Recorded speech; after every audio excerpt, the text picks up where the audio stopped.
Hey everybody, it's your girl BondyBlue, and I am here to announce that I am teaming up with Reset by Design Wellness, a travel and wellness brand that focuses on empowering Black women like you and I, girl. And I am so excited because I have been wanting to go to Africa for forever, and I am finally getting that opportunity with this upcoming Heritage and Reset Wellness Retreat in Ghana. It's going down, y'all, in November 1st through the 9th, 9 days, 8 nights. It's going to be 2 different locations when we're on this trip. This is all inclusive. It's going to come with so many benefits, including an African ancestry test. There's going to be cooking classes, a boat cruise. There's going to be an opportunity to engage, to rejuvenate, to connect with one another, to connect with our ancestors. I am so excited about this, and I'm even more excited that some of my members will be coming along and we can experience Africa together, because this will be my first time. So I am so excited about this. I can't wait to go, and I hope that you guys will sign up. The link is down below in the description box. Don't worry, girl, I will be reminding y'all about this, so y'all might get tired of me talking about it, but that's okay, because it is important for us to all travel and have these amazing experiences, and some of them, girl, we need to have together. So go ahead down below in the description box, book it. Come on in, come on in, come on in, not come on in, not come. Sorry, y'all know I'm weird, whatever. Hey everybody, what's up? It's your girl BondyBlue. So let's go ahead. Hey everybody, what's up? It's your girl BondyBlue. Okay, follow me on Instagram and let's get into the video, right? What's going on, everybody? What's going on? It's your girl BondyBlue, and I'm back. We about to get into something. We about to get into some things. I know y'all ain't seen me in a minute. Okay, we went ahead and pulled up the old mic. Okay, cause child, y'all stressed me out about the mic in the last one. The mic stressed me out. I was trying to make it work, make it clap, and it just wasn't doing what it was supposed to do. So we just gonna have to figure it out another way, girl. But we back, and not only am I back, but the Ooh Ladies First panel is back tonight. Okay, make sure that you guys come to see us on my channel tonight. We're going to be talking about the things, girl. All of the things, because y'all know there's so many things. Well, not all of the things, y'all, but y'all know there's so many things that have been going on. So make sure y'all come through tonight, 8:30 p.m. Central Time on my channel for the Ooh Ladies First panel. Okay, we will be back, girl. We will be back. Okay. Hey, y'all. I'm going to miss the sound effects. Listen. Thank you, Love Chris, for becoming a member. Listen, I did not give the mixer back just yet. Honestly, I might get another microphone and maybe that might work. But what I am waiting on, I'm waiting for them to send for Amazon.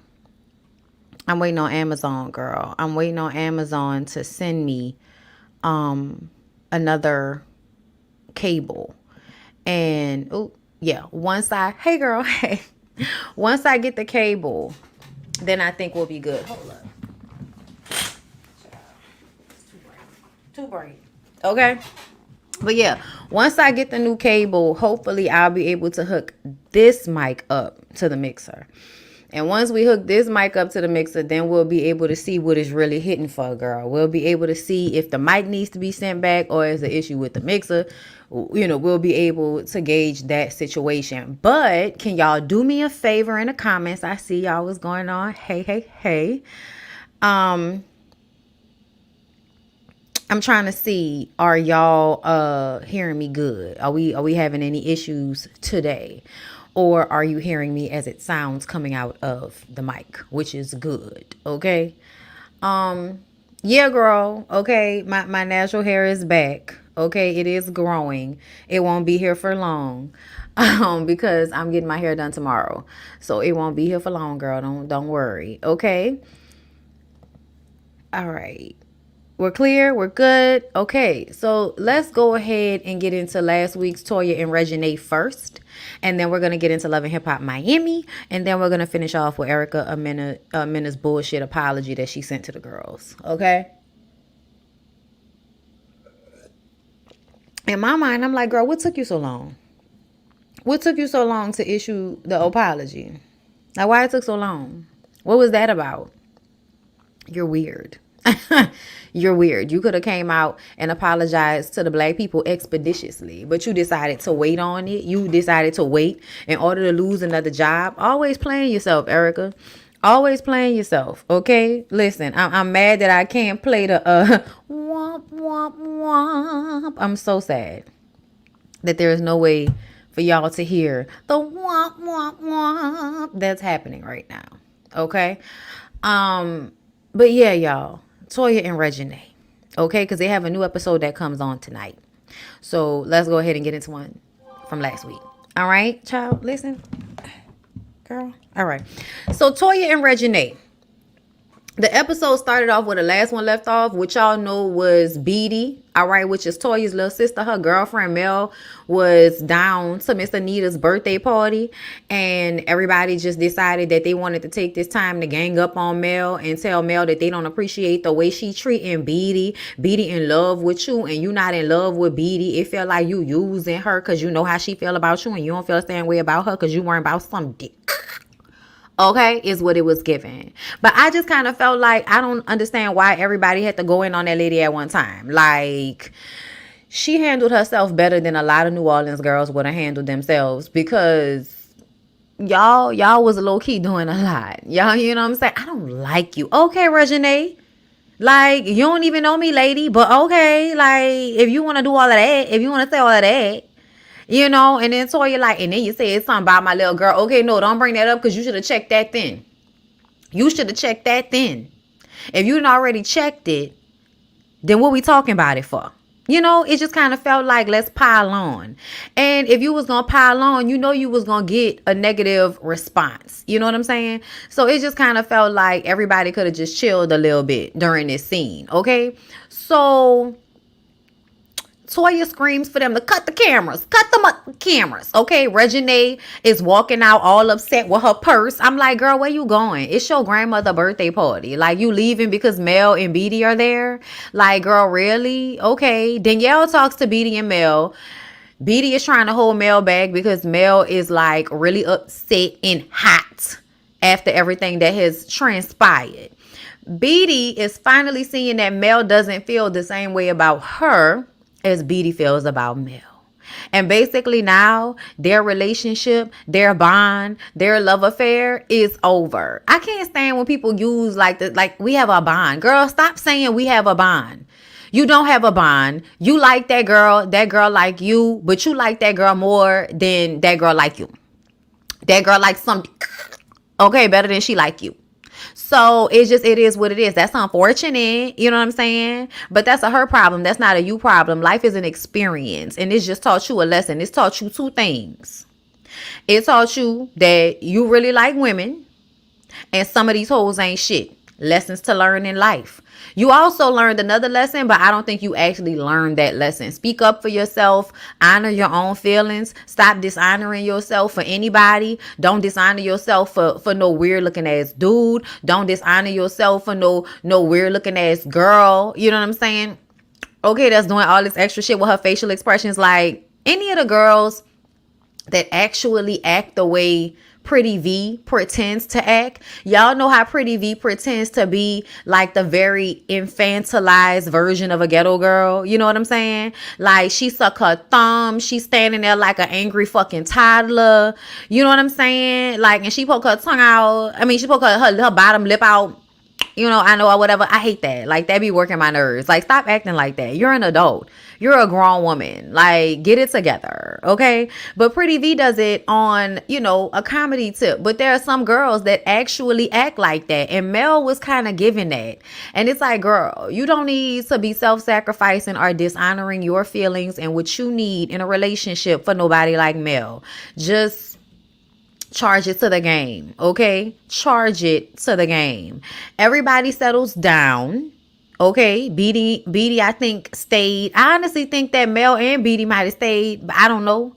Either way, the main thing that needed to happen for the man in this situation, besides Red Casey, was for him to perform, and he had his moment. He had his moment to shine on TV. It probably wasn't what he wanted it to be. They probably wanted WeTV to post the entire performance, but Casey, this is not about you. And like that lady said, bitch, I ain't your mama or your old lady. Okay. So if you want somebody to break their back for you to make it in this world, it's not gonna be me. I've done enough. Okay? I've done enough. Toya talks to Danielle and her tall homegirl that look quiet, but we know she probably really not. I just forgot her name because she don't really be talking that much, and we literally see Danielle in a confessional. Okay? But they at the Pilates, girl, I think. Oh, child, they was somewhere. But they talking about how draining and stressful it is dealing with Toya's family. None of them check on her or appreciate her. They make her feel like it's her responsibility to be taking care of everybody, as if she big mama or something like that. You know, we on in soul food. Girl, this is not soul food. Toya is not big mama.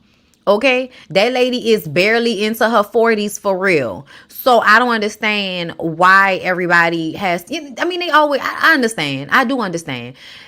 Whoever has their shit together the best, that's the person that y'all gonna depend on. That's the person y'all gonna guilt and shame into doing shit for y'all. That's the person y'all gonna manipulate to meet your needs. Like, it is what it is. And it's really up to that person that is the resource to put up their boundaries, know their worth, and don't need their validation based on their interactions with other people. That is so hard to do. Okay, lessons we're trying to learn in therapy, girl. Okay, but absolutely getting to a space where you can do for your family, but you don't have to invite them in your energy in a way where they disrupt shit. Just so you can have those moments where things do go well. You kind of allow people to get close to you that really shouldn't be close to you because they don't have any self-control. And in order for you to protect yourself and what you're trying to build with your own family, you have to keep that in mind. And that is very hard. Like, I feel like I saw my parents kind of deal with that same type of energy where you want to be there for everybody. You want to be the home that people can send their kids to. Like, you want to give people a safe haven. But at the same time, you have to be super, super, super on it when it comes to protecting your own kids and your own household. And you don't want to not give a fuck about other family members. But sometimes, especially when people become adults, they can harm your own situation, and all you trying to do is keep everybody together and show your brother and your mama and your sister and everybody love like you never received. And you think if you keep trying and you keep doing everything that they're gonna respond, but they don't. They don't, because the only thing you're reinforcing for them is that you're going to always be there. You're always going to do whatever it is required. You're always going to forgive. You're going to let that nigga Casey curse you out like a fucking dog. And then you're going to turn around and be there for him and do something for him because he your brother. Like, and for me, I just kind of feel like, no, I don't trust people who find Pretty V funny or that white boy that jacked her routine. Girl, I don't find her funny. Not that shit. Like other stuff. And I ain't gonna lie, when she be doing Sierra, she be doing Sierra real good. I feel like when Pretty V is being like more, like a regular person and being funny, I like her. But I just follow her because I support the black girls, but not because like she really like he ha ha ha funny to me. You know what I'm saying? All of that shit she be doing, looking like a weird ass, baby, grown ass baby. You know what I'm saying? Like that shit, yeah, no, I'm not a fan. I'm not a fan at all. But yeah. So Toya, is very emotional. She's in a car talking about how she was in a car with her 5-year-old crying. And Danielle really had to tell her, you have got to do what's best for you and for that 5-year-old that you're raising. All of these other people are grown and need to be able to handle their own affairs, whatever that looks like, whether that's Casey and in his music career or whatever he got going on, or it's Miss Anita and her addiction issues. You know what I'm saying? Like, none of that shit is your responsibility. That's them people's responsibility. And if they don't do what they supposed to do, you need to keep them people out your life. I don't care if you do share DNA. Okay? Because what I need for you not to do is to make your 5-year-old emotionally responsible for you, because that's the only time you feel like, oh, I can cry and I can be around somebody that I know love me. Girl, don't do that. Like, I get it. But I was that kid. Like, I was that kid for everybody. Everybody wanted to sit in a car with me and cry about their life's issues, which is why I'm so smart when it comes to certain things, child.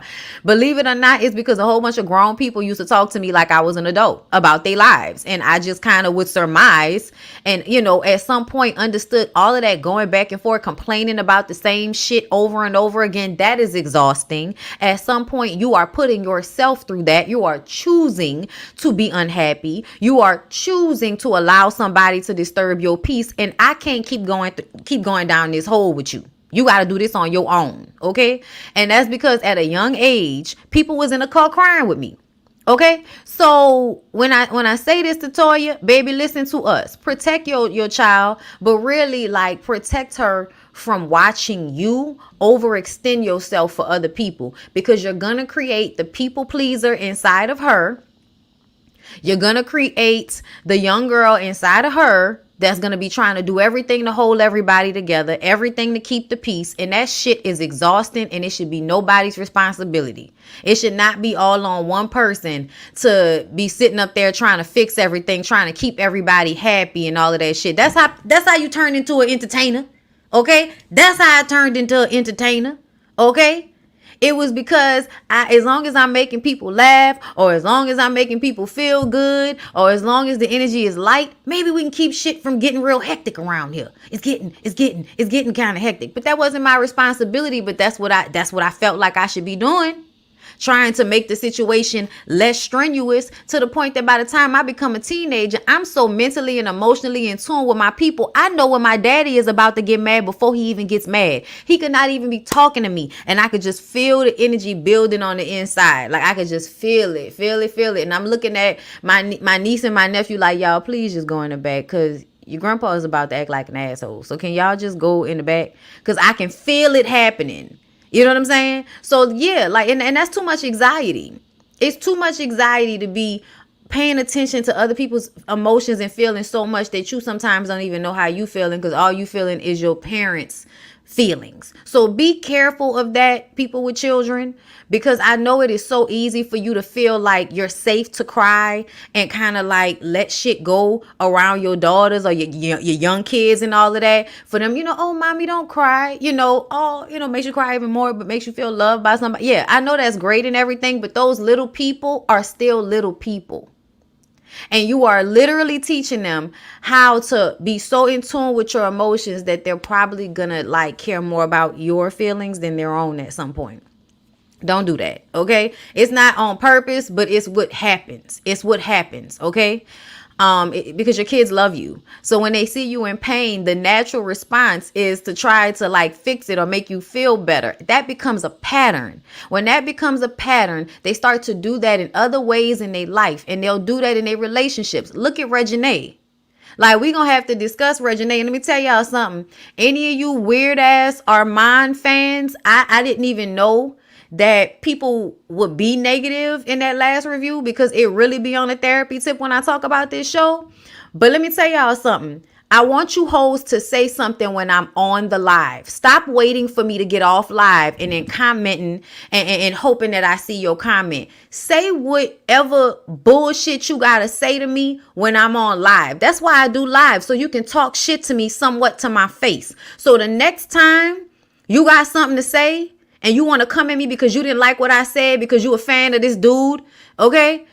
Say it to me when I'm on live, okay? That way I could tell you to just go suck his dick and get out of my face about it, okay? Because my opinion is my opinion, whether you like it or not. And my opinion not going to change because you in the comments trying to be smart. Do y'all know how many people got blocked because of that live? Y'all can go look at the comments, because I ain't delete shit. But when I tell y'all at least 9 people got blocked on fucking Instagram because somebody wanted to talk shit over here, and then somebody on Instagram called themselves defending that person, and bitch, you was doing too much. You wanted it, so you got it. You got blocked, and then you came over here talking shit, and you got blocked over here too. I don't give a fuck. I'll block all you hoes. So please understand, come in my fucking comments on that dick riding shit y'all be on, and I'm cursing everybody the fuck out. And you might get posted on my Instagram, and you might get posted on YouTube on a post. There's 115,000 people over here. Thank you. So if you want to play and you think I won't post you to embarrass you because y'all think that's bullying, bitch, prepare to get bullied. Prepare to get bullied. Understand that that's what you signing up for. If any of y'all, because I didn't know, people was coming at me mad sideways. Like somebody said some crazy shit to me out of nowhere. Bitch, I thought it was a good video. I thought we was on some positive energy. And then somebody said some crazy shit to me. And I posted it because I clapped back on their ass. I thought my clap back was funny. Okay? So I posted my clap back. Give a fuck about who this person is. You commented on my shit. Now I got all of these, Bundy, your brand is too big for this. Bitch, my brand is not too big to get in anybody's ass. Please don't confuse. This is called freedom. This is called freedom. Okay? And just because you don't have it, just because you let people talk to you any kind of way, don't mean anybody gonna come up in here talking to me any kind of way.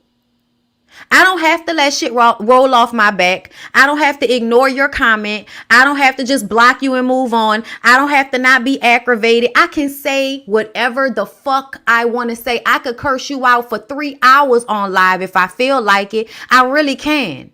I really can. Because that's the time frame on my website. At 3 hours, I got to get out of here or they going to cut me off. You know what I'm saying? So if you think that you can't get cursed out because you want to be dick riding over some nigga I ain't even say nothing that bad about, say it while I'm live and let's see how it go. Because everybody want to talk their shit when I get off live. So I wanted to catch y'all nice and early in the live. I wanted to catch you hoes nice and early in the live. I wanted to catch y'all before, you know what I'm saying? Before y'all got to the end. You know what I'm saying? Oh, you thought you was just going to be listening. It was all going to be nice. Yeah, bitch, I'm talking to you. I'm talking to you. And pop up on Instagram with some shit too. I got it for you there too. I got it for you there too. All right, so thank you, Just Jazzy, for the super chat. Block them hoes. Been here since BGC reviews. Let the F around. And listen, I appreciate you, girl. Thank you. But I just wanted to give that public service announcement to anybody that feel like they can just come talk to me any kind of way. And because I have all of these followers, I just have to take it. Bitch, I am one person. I am one person, and it's about 100,000 some of you motherfuckers, okay? So at the end of the day, it's always going to feel like I'm being bullied because I'm one person and it's buku of y'all saying shit to me. So understand, when that hoe got blocked off Instagram because she wanted to talk shit and she came over here, she the reason that the rest of y'all that liked her comment got blocked. I understand this. I don't give a fuck. Who? Wait, what? Who? Wait, what? What's up? Hold up. Because somebody. What you want? What you want is Jackie ho? You want some time? You want some too? What's up? What's up? What's up?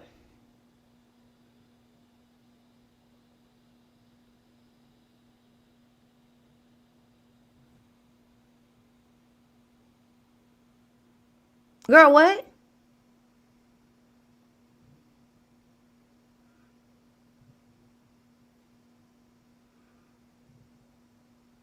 And I also want y'all to understand, every time somebody say something to me, I want you to understand something. Every time somebody say something to me, it's not disagreement. A lot of y'all motherfuckers come on here to hate on me, and I'm standing up because I want you to see what it's giving so you know you can kiss my ass. Okay? I just want you to know. No, y'all tapping in, right? I told y'all if y'all wanted it, y'all can get it. You tapping in. I can't see you, ho. That's what I do know. And see, that's what I'm talking about. People that come at me like that, people that you don't want me to know shit. people that come at me like this is not let's agree to disagree. Because a lot of y'all think that. A lot of y'all think we on some Bondy just can't agree to disagree. Bitch, I do panels and deal with people all the time that I don't agree with. I know how to agree to disagree with people. Y'all don't know how to be respectful and not get your raggedy ass cursed the fuck out. That's what you don't know how to do.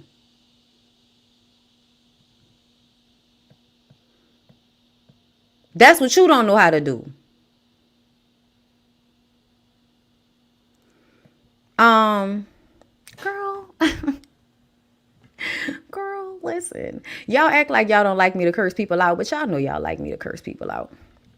And I just said, I ain't ignoring nothing if I don't feel like it. That's what I just said. That's what I just said. That's what I just said. I said, I don't have to ignore anything if I don't want to. If you come on this public platform and you want me to come at you, I'm going to come at you, bitch. Because some days I got time for you hoes. Earlier this week, I was ignoring you. I was ignoring bitches. Okay?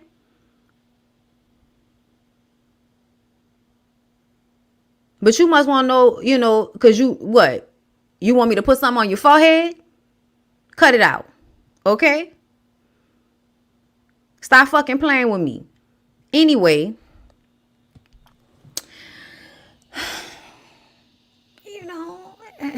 I stood up because I want you to hate me some more. I want you to hate me some more because I know you motherfuckers love to come watch me and hate on me. I want you to hate me some more, bitch. Hate me some more. Come on.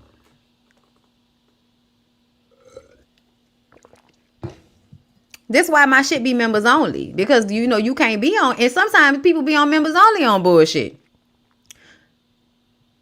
You always got, you know what I'm saying? Hold up. Let me see. Thank you, Tranquil Living. Parents raise their kids to believe if you a person, you have to go above and beyond. If you love a person, you have to go above and beyond for them. Then wonder why they grow up to be people pleasers. And it's exhausting. Thank you, Dina Dean. You tell them, Bondy, the bigger person is a sucker. Give them what they want. Exactly. The fuck out of here. A sucker.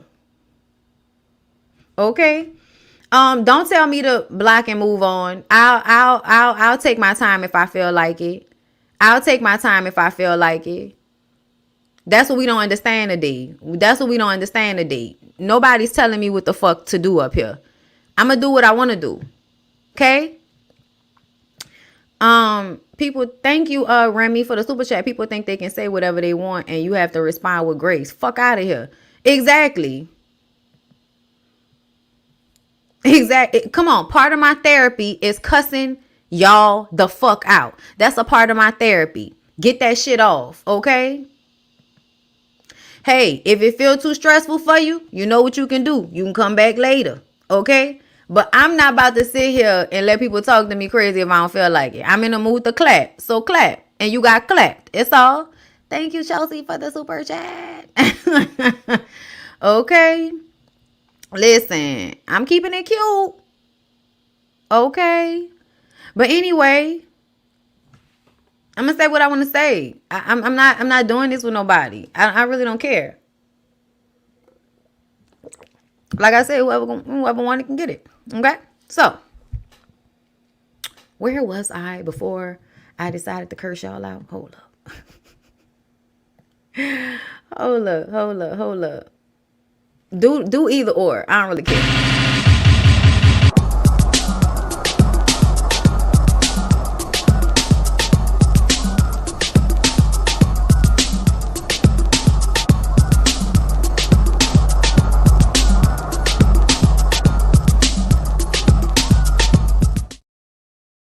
Okay, so moving on to Reginae.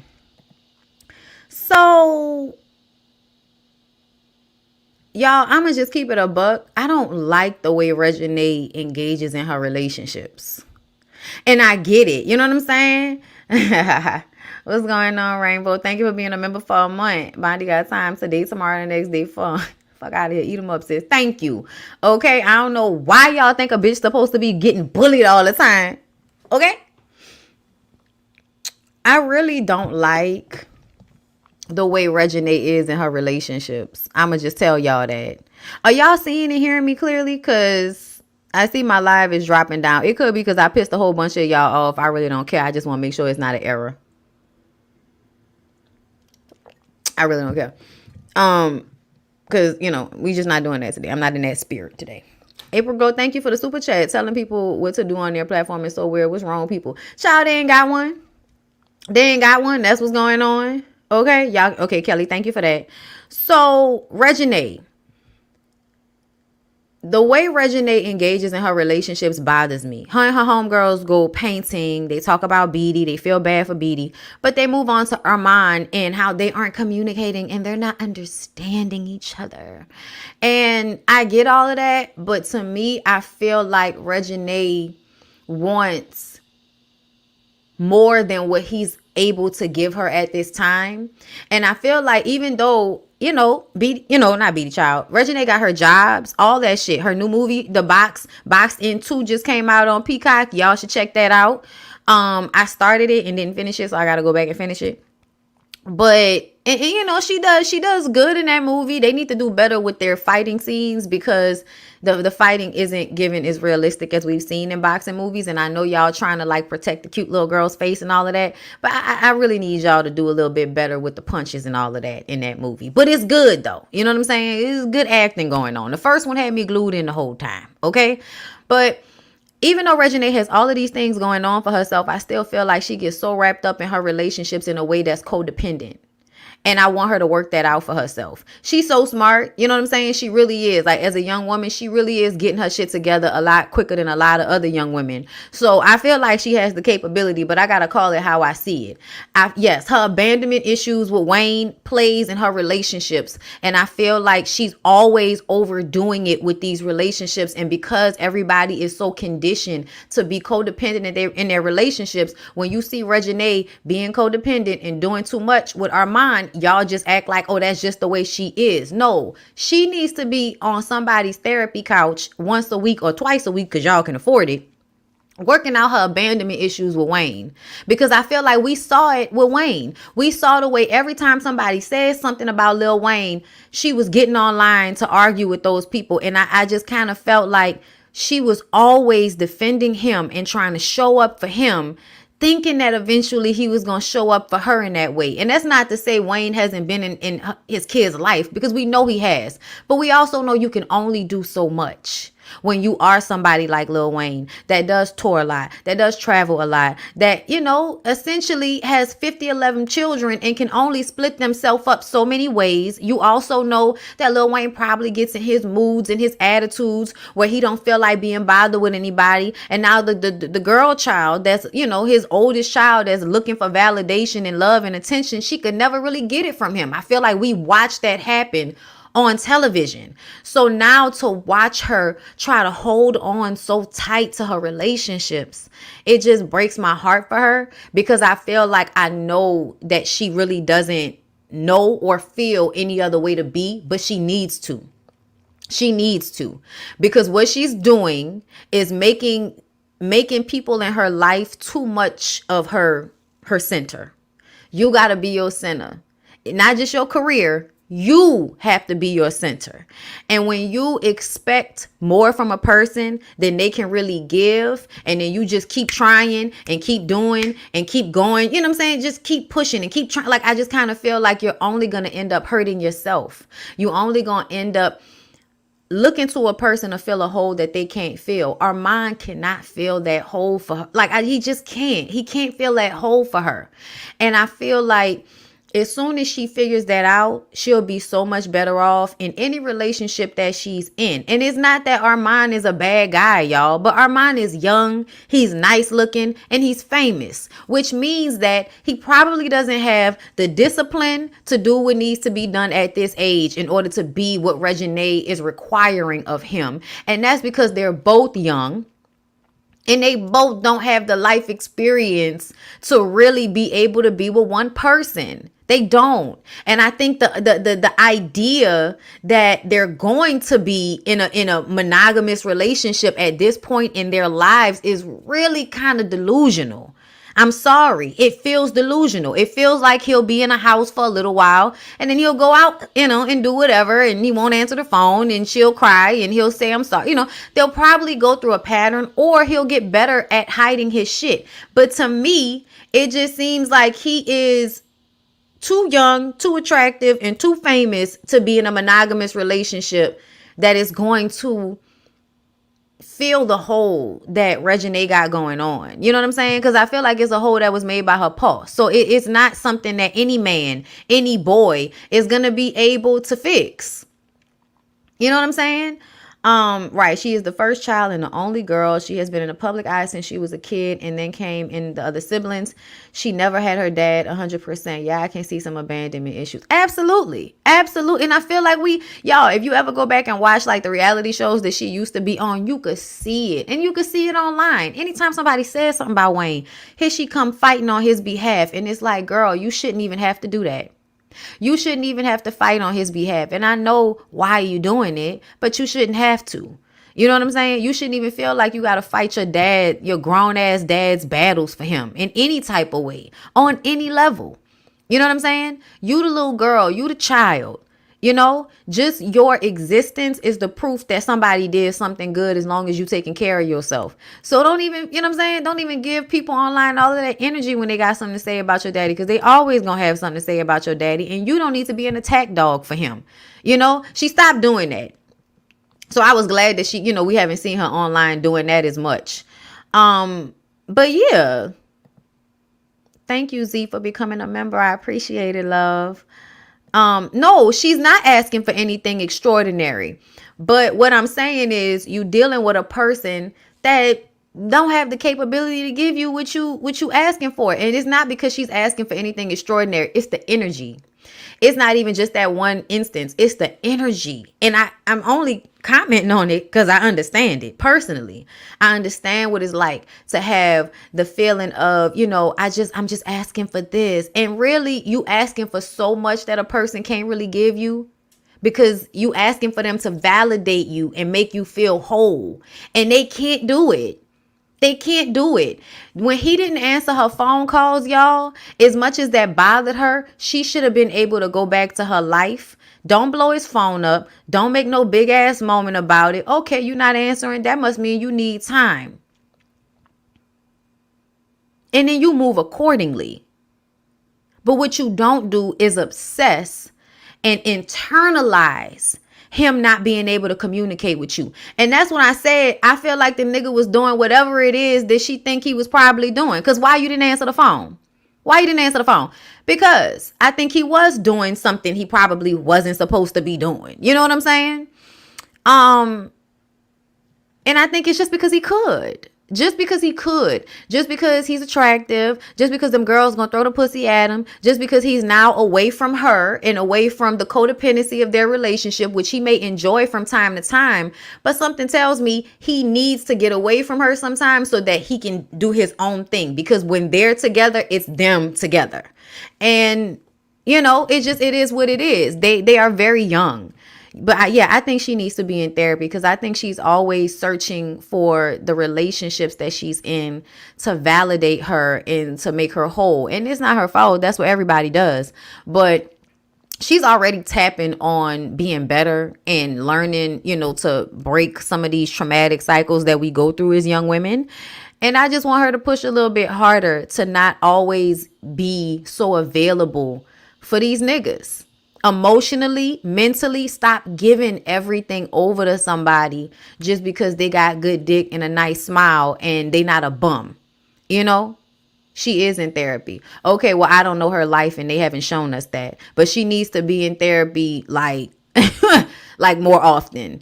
And she needs to be in a space where she's not looking for this boy to be what he can't really be to her. You know what I'm saying? He needs to be in therapy too. Not I want you to put some on my I cannot with y'all. Y'all is so funny. Anyway. Okay, nigga, wish they had that. Okay, listen. Girl, I wish there was a speaker on this thing. That's what I'm gonna have to do. Like, if I could hook it up and make it the speaker on this. But I'm waiting, y'all. I got some stuff coming through tonight. or today that will be able to connect this mic to the mixer. So maybe we actually might be able to get the sound effects back. We'll see. Her therapist needs to tell her not to date, or at least not trying to be so like serious in these relationships. Isn't Armand's dad a polygamist? Child, I did not know that. Y'all know I don't know the little boy. Y'all, everybody be expecting you to know people just because y'all know people. I don't know Armand. I know Reginae. Okay, so I don't know much about him, but I mean, y'all, if his dad was a polygamist, that would absolutely kind of shape the way he views relationships and what he should be able to have. He has multiple wives. Yeah, that might go one of two ways. You might want that or not want it. You know what I'm saying? But something tells me it's something he feels like he could have if he wanted it. His mom has a YouTube channel. Okay. She needs to read how to not fall in love with a jerk. Child, that's going to be hard because she's going to be attracted to jerks because of who her dad is. It is what it is. She's going to be attracted to like assholes. It's a trauma response. What feels good is to have high highs and low lows because that's what you had with your dad. So she's going to search and be in relationships with people that are going to provide high highs and low lows until she figures out that that's exhausting.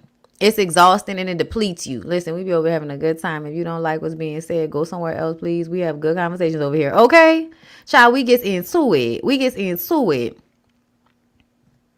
Poly is the thing now. Be honest, dude. Like, and I feel like a lot of people talk that shit, but like, they don't really be doing poly right a lot of the times. Them niggas will be cheating and controlling and manipulating and using in poly relationships just as much in any other type of relationship.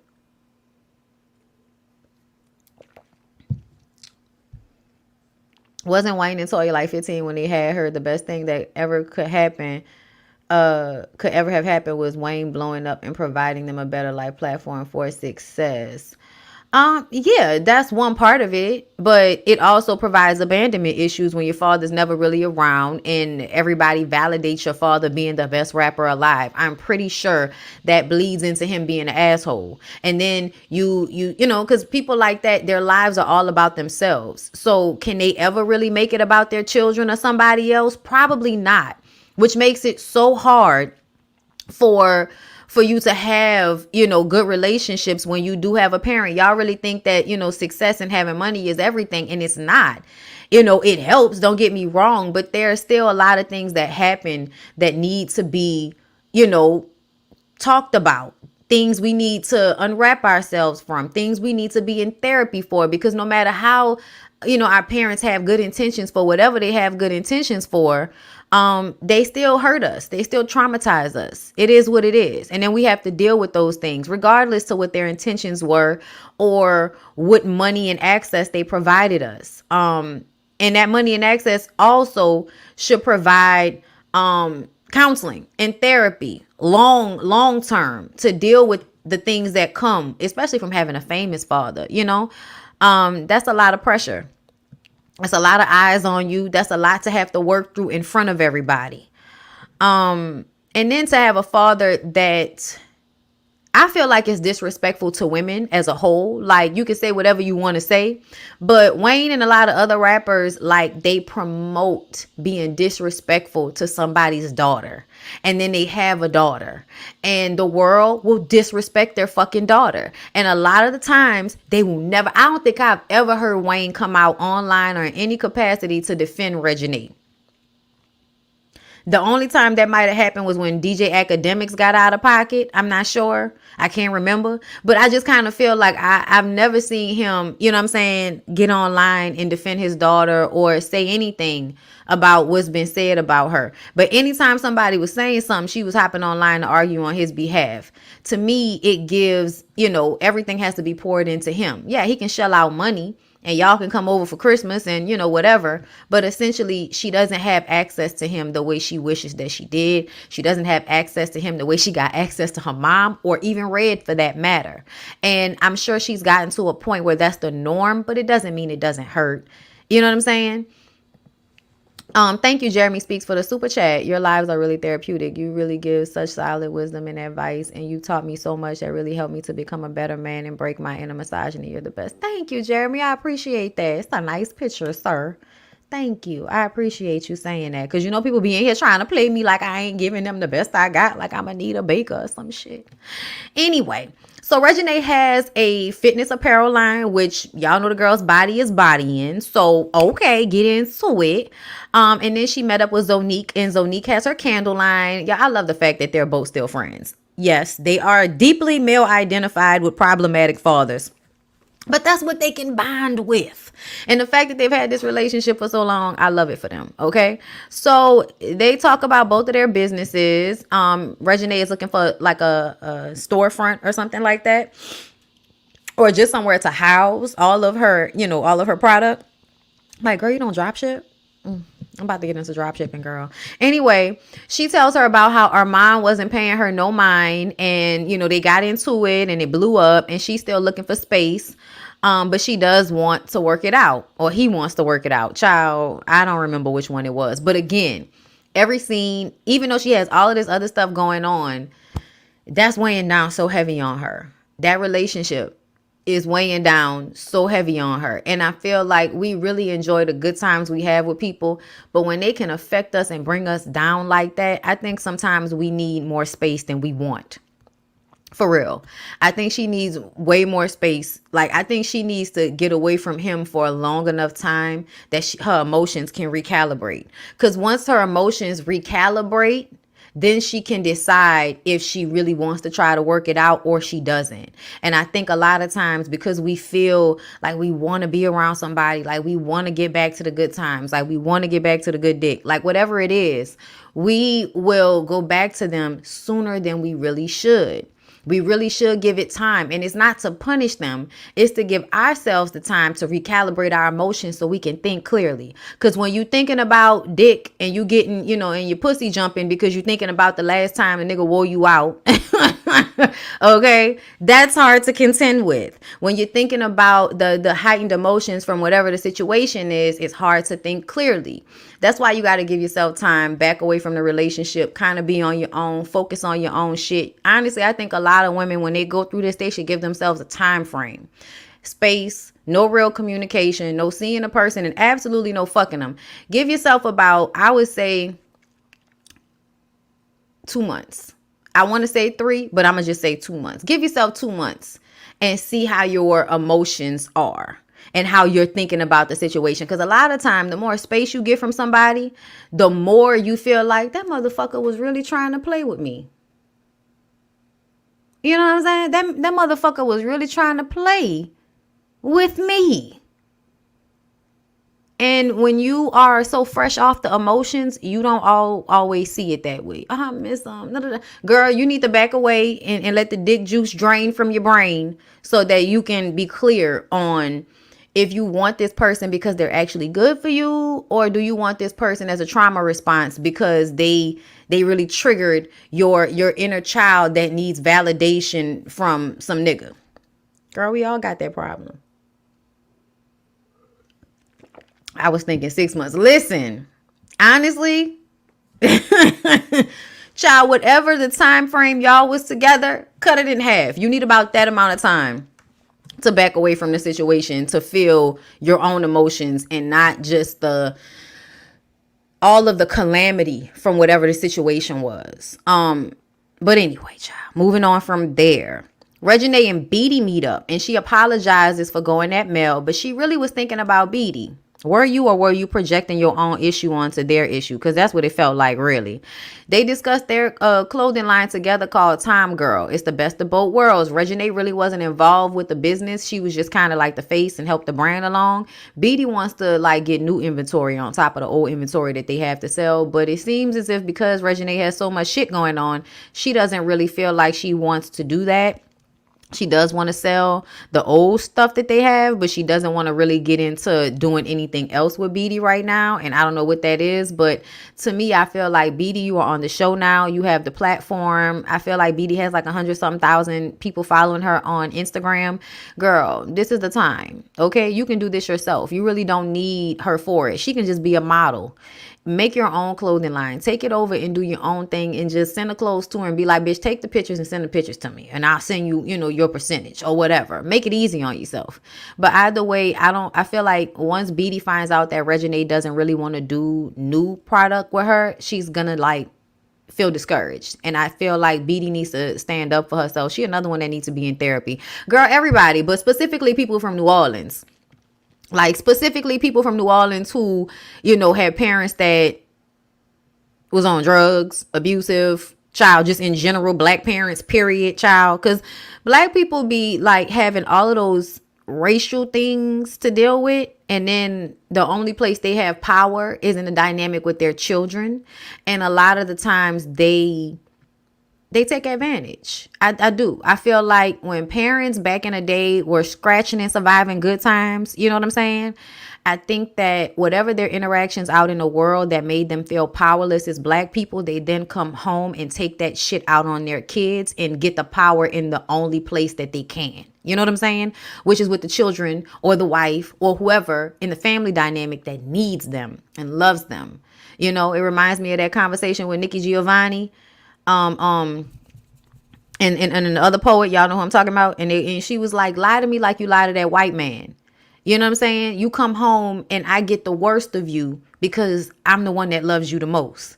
But the person out there gets the best version of you because you are too scared to disappoint them. You know what I'm saying? Like, you got to flip that shit, man. You got to flip that shit. Anyway, Red and Toya tell LASHAE, because child, I didn't even know who LASHAE was. But LASHAE is Toya's niece. Her brother that passed away. Now, I don't know what's going on with the brother that passed away, baby mama, but it seemed like she didn't drop LASHAE all over at Toya house and just then left the little girl there. Okay, it's given she got a drug problem too, or a mental illness. One, both, or the, you know, whatever. But not coming to this little girl's graduation. And I know that they had that conversation before they were on camera, because I feel like Toya and Red are very like, you know, like I feel like they good people. I do. You know what I'm saying? Like, I feel like they have integrity, and they would not have told that little girl that information on camera without telling her off camera first to prepare her, because she kind of just did the smile and shake your head. But you could tell she was so like, your mom not coming to your graduation from high school. You know what I'm saying? I'm sure that broke her heart. That broke my heart for her. And you know, it makes me feel grateful for the aunties and the uncles like Red and Toya that will provide some type of stability for these kids because their parents can't or won't. You know what I'm saying? But that really broke my heart for LASHAE. Seemed like such a sweet, you know what I'm saying, kid. And you know, we meet her, you know, one moment, and when Rain came in and was telling Toya all of her business because she be ear hustling. Y'all, when I tell y'all, the little girl reminds me of myself, because you know everybody business because they be talking around you, because you know how to be quiet. Even at 5 years old, you know how to just be like, there's a picture of me with this look on my face like I'm mad grown when I was this little girl's age. And it's because like you know, I think some of us come into this world kind of already remembering more than we should from past lives and shit, because we be grown as little bitty kids and grown enough to handle other adults, you know what I'm saying, in a certain capacity. Like, you know, they business, they talk to you about everything, and you just be like, girl, it's so sad. For real, Ray be having all the tea. It was too funny. Ear hustling around the corner. That little girl is adorable. I cannot. Anyway, so Reginae and Toya talk about Armand. She's trying to work on things with him, but Toya is like, if it's not working, next. Okay. He has a date for them set up, but they are both stubborn, so we'll see. Child, I won't see what they y'all, because I know they got some Armand fans in here. Can y'all tell me what Armand's sign is? Thank you, Marie B, for the super sticker, boo. I appreciate you. I want to know what his sign is before we move on to Love and Hip Hop Miami. Let's see. What's Reginae's sign? What's Reginae's birthday? I feel like Reginae is giving Libra. Let me see. Oh, I was close. I was close. November 29th, which means she is a Sagittarius. Why did I feel like somebody in this situation was a Sag? I felt like somebody was a Sag in the situation. Okay, so she's a Sagittarius. Okay, let's see what Armand is. Okay, Armand Warren. Okay, what's his birthday? Oh, wait, he don't have none of that on Google. I guess y'all gonna have to tell me in the comments. He's a Taurus and she's a Sag. Okay, I know so he a Taurus? That girl, listen, I think a Sagittarius as a woman is way easier to deal with than Sagittarius men. Okay, like in any sign, child, in any sign, the men are the most disagreeable and the most stubborn. Yeah, okay, so he's a Taurus and she's a Sagittarius. It makes for a power couple. I tell you that. It makes for a power couple, but that's right. That's two stubborn ass signs. Sagittarius people are delusional. Like, no disrespect, not all of y'all, but a lot of y'all are a tad bit delusional. Like, what I say by that is y'all think that the rules of life don't apply to y'all. You know what I'm saying? And I've heard that so, like, and I'm talking about a Sag man specifically. You know, Sag women, y'all be a little delusional too, because Reginae is a little delusional, you know, with the, you know, fairy tale love. Like, there's no such thing, girl. It's never gonna be a fairy tale. Get that out your head. A lot of times it is like, attraction, then love, then effort, then consistency, then a choice. Love is a whole bunch of things, okay? And it ain't just your vagina jumping when you think about fucking him, okay? Child, Lord, pray for us all who've encountered Sagittarius men. And Taurus, like, Taurus are cool. You know what I'm saying? They're cool, but they're also very stubborn and set in their ways. Okay, so Armand's biological father passed away. The father figure is a polygamist. Reginae is in therapy. Okay, yeah, I heard that she was in therapy. She needs to be in it more. Okay, she really needs to be working through those issues, because I feel like she does the same thing in her relationships. You go head first, head deep, you know, slipping, fucking falling in love and shit, like it's not a choice at some point to continue to engage with somebody, even though you know they may not be capable of what you're asking them for. You know what I'm saying? But I still think they're a beautiful couple. You know what I'm saying? And even in my last review, I didn't even say they had to break up. I just said I didn't want her to move to LA to live with him. I wanted her to move to LA and stay in her own place. Let him move to LA and stay in his own place. And then that way you can give each other a chance to do your own thing and see if y'all still fit together. If you can't be with him without always knowing what he's doing and all of that type of shit, that means you need to be by yourself until you can. You know what I'm saying? No, this is episode 3, right? It's only 3 episodes so far of this, as far as I know. Right. If she is in therapy, she only going once a week, and once a month. She need to be going weekly. I'm telling you, sometimes you need it more than others. Thank you, DeQuasia, for the super sticker. Thank you, Z, for becoming a member. I think I said that, but I want to make sure. All right, y'all. That's all I got to say about Toya and Reginae. So, you know, if you still mad, that's on you. Like this.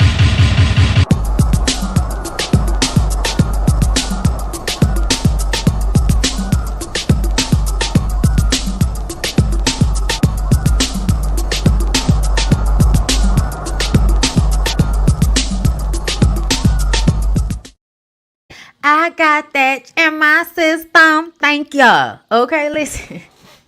All right, y'all. Let's go ahead and get into Love and Hip Hop Miami. I'm excited about this one. Y'all know it was full of Ray J and prank. Okay, so I can't wait to get into it. Hold on. Let me get a little. Okay. So, Shay and her mama are getting along now. Y'all know in the past, we've seen from Shay and her mama, and I don't understand why Shay is not in here. Like, why is Shay not in here? Oh no, we're gonna put Shay up here, okay? Because Shay needs to be up here. I don't understand why she's not in the photo.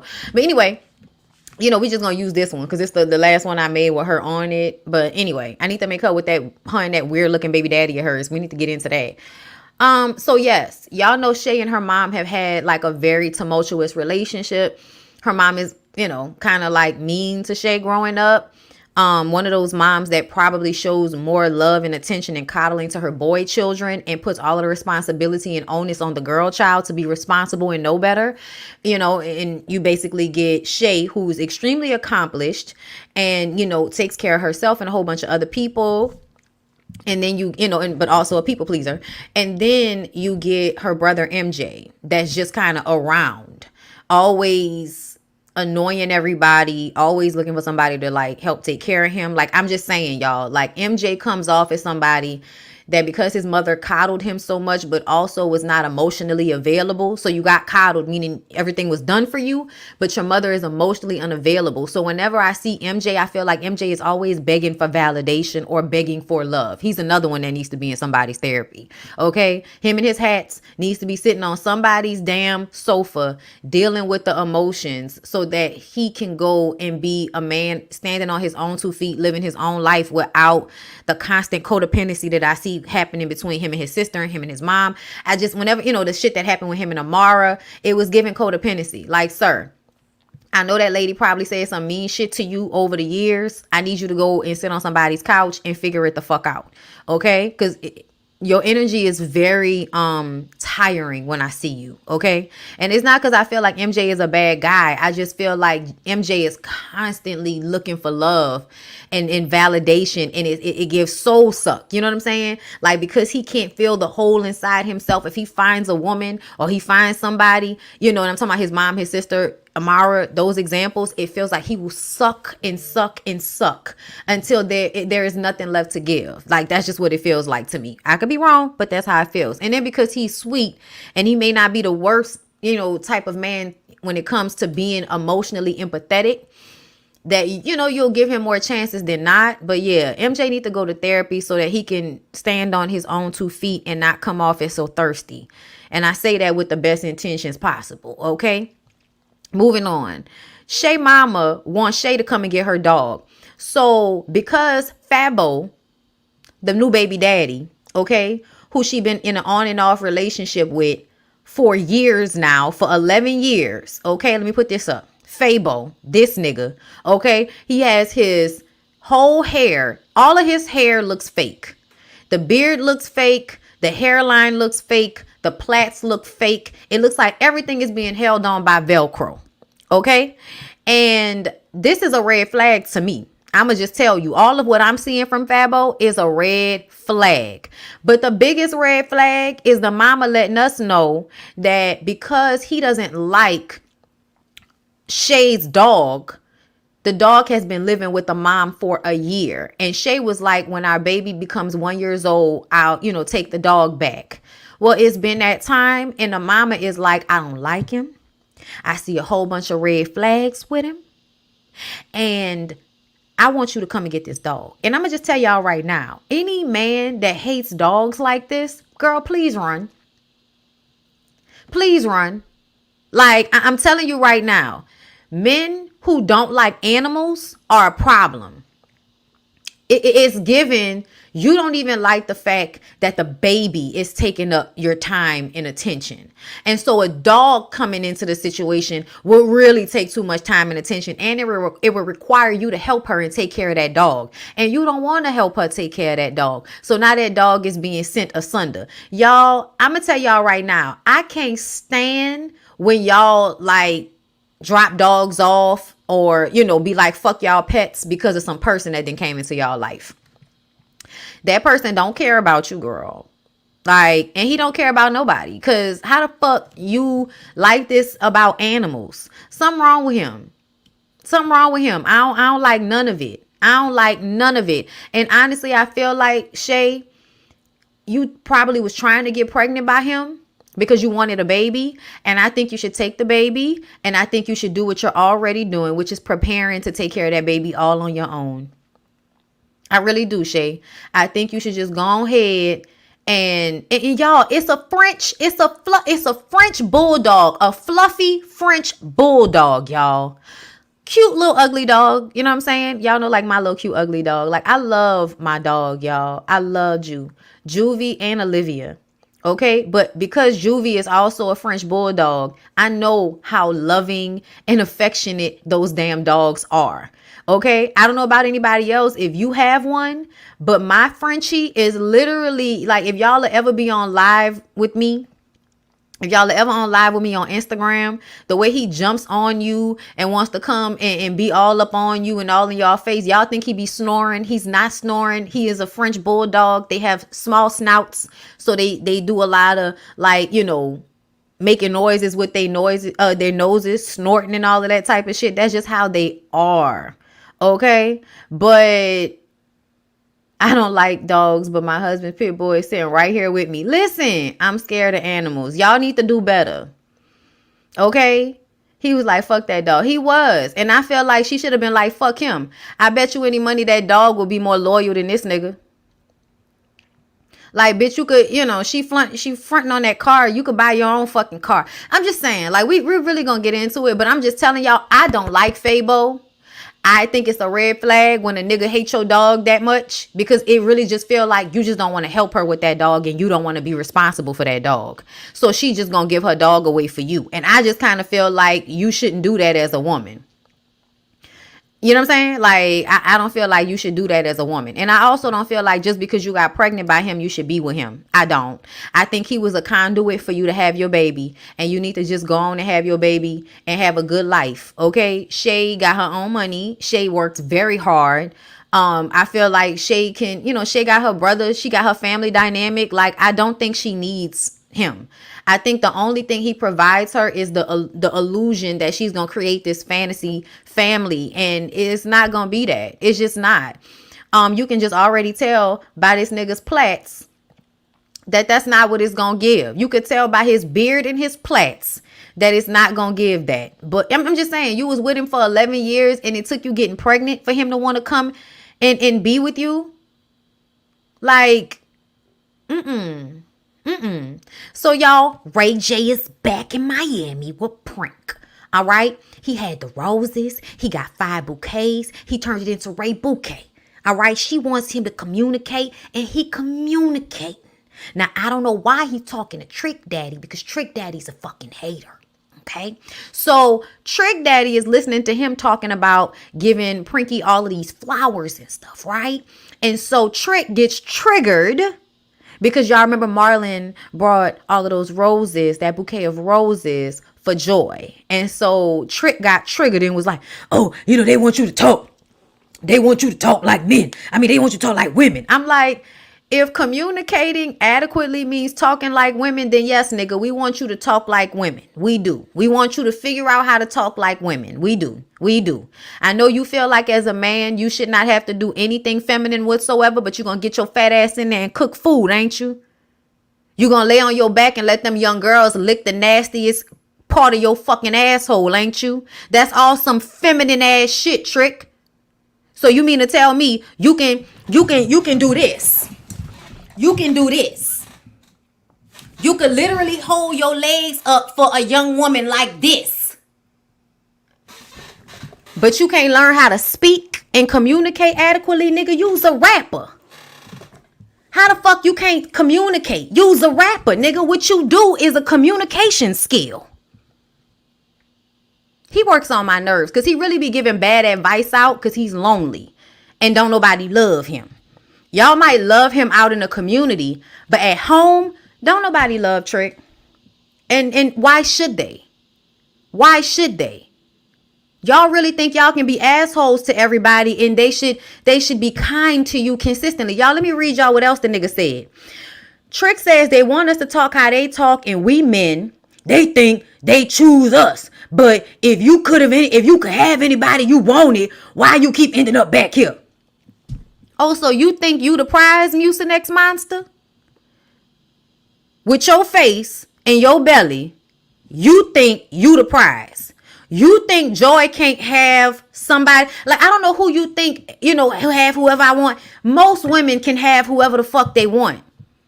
Yeah, they really can. Especially somebody like, if Joy's mentality wasn't so fucking stupid, Joy really could have a much better man than you. A much better man. The only thing that's stopping Joy from being able to get a better man is her own mentality. That's the only thing. Because Joy is like Naomi Campbell pretty. You know what I'm saying? Joy is gorgeous. And if she had sense, she would have went and got a better man by now and divorced your fucking ass. But no. She's sticking stupid, staying around because on some level she feels like at least I'm still attached to somebody like him. And she might be waiting for you to die. That's another thing. She might be staying your wife to wait for you to die. Okay? So she can inherit something. Who knows? All right? But it's not giving love. It's not giving love. And I also feel like, Trick, you saying that, but you don't really feel like that. I don't think you really feel like that. I think you know good and goddamn well you can't have whatever woman you want. That's why you stay fucking with them little dumb girls like Nicki Natural, and then you want to get your bitch ass online and go in on the young girl whose face, you know what I'm saying? I mean, whose coochie your face was in. Like, dude. Y'all don't like Trick. I don't like Trick. Like, I used to love Trick as a rapper. But the older I get and the more problematic he gets and the less attractive he's gotten over the years, the more I go in on Trick. I don't give a fuck. Because Trick act like he a prize. And Trick is literally one of the most unattractive niggas I've ever seen. Can you even grow facial hair to cover up some of that? You need to.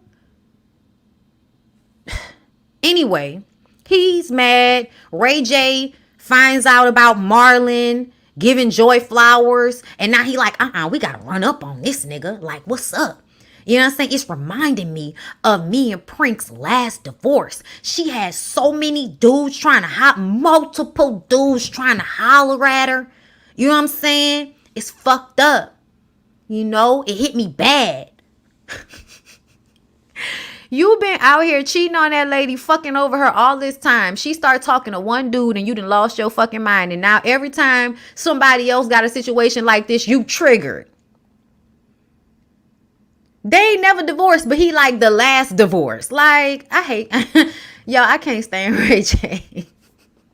He another one I used to love, child, in my more male identified days, girl.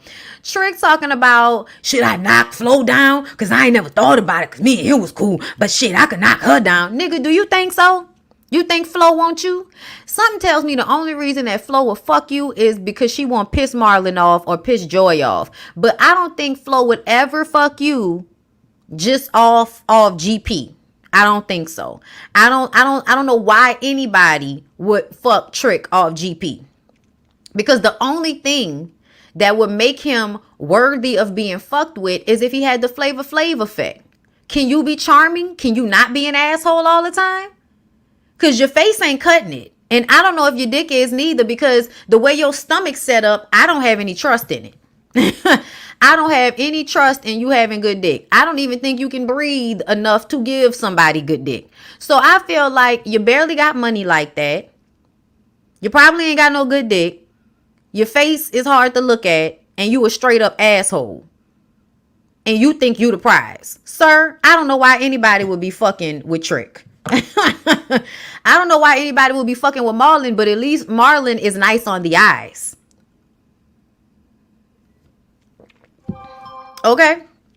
I'm sorry, y'all, but every time Trick comes on screen and wants to say something misogynistic, I wear his ass out, and I refuse to let up. Anyway, so Amara is doing a foot makeover ad. Oh my God, come and get your foot makeover, you know?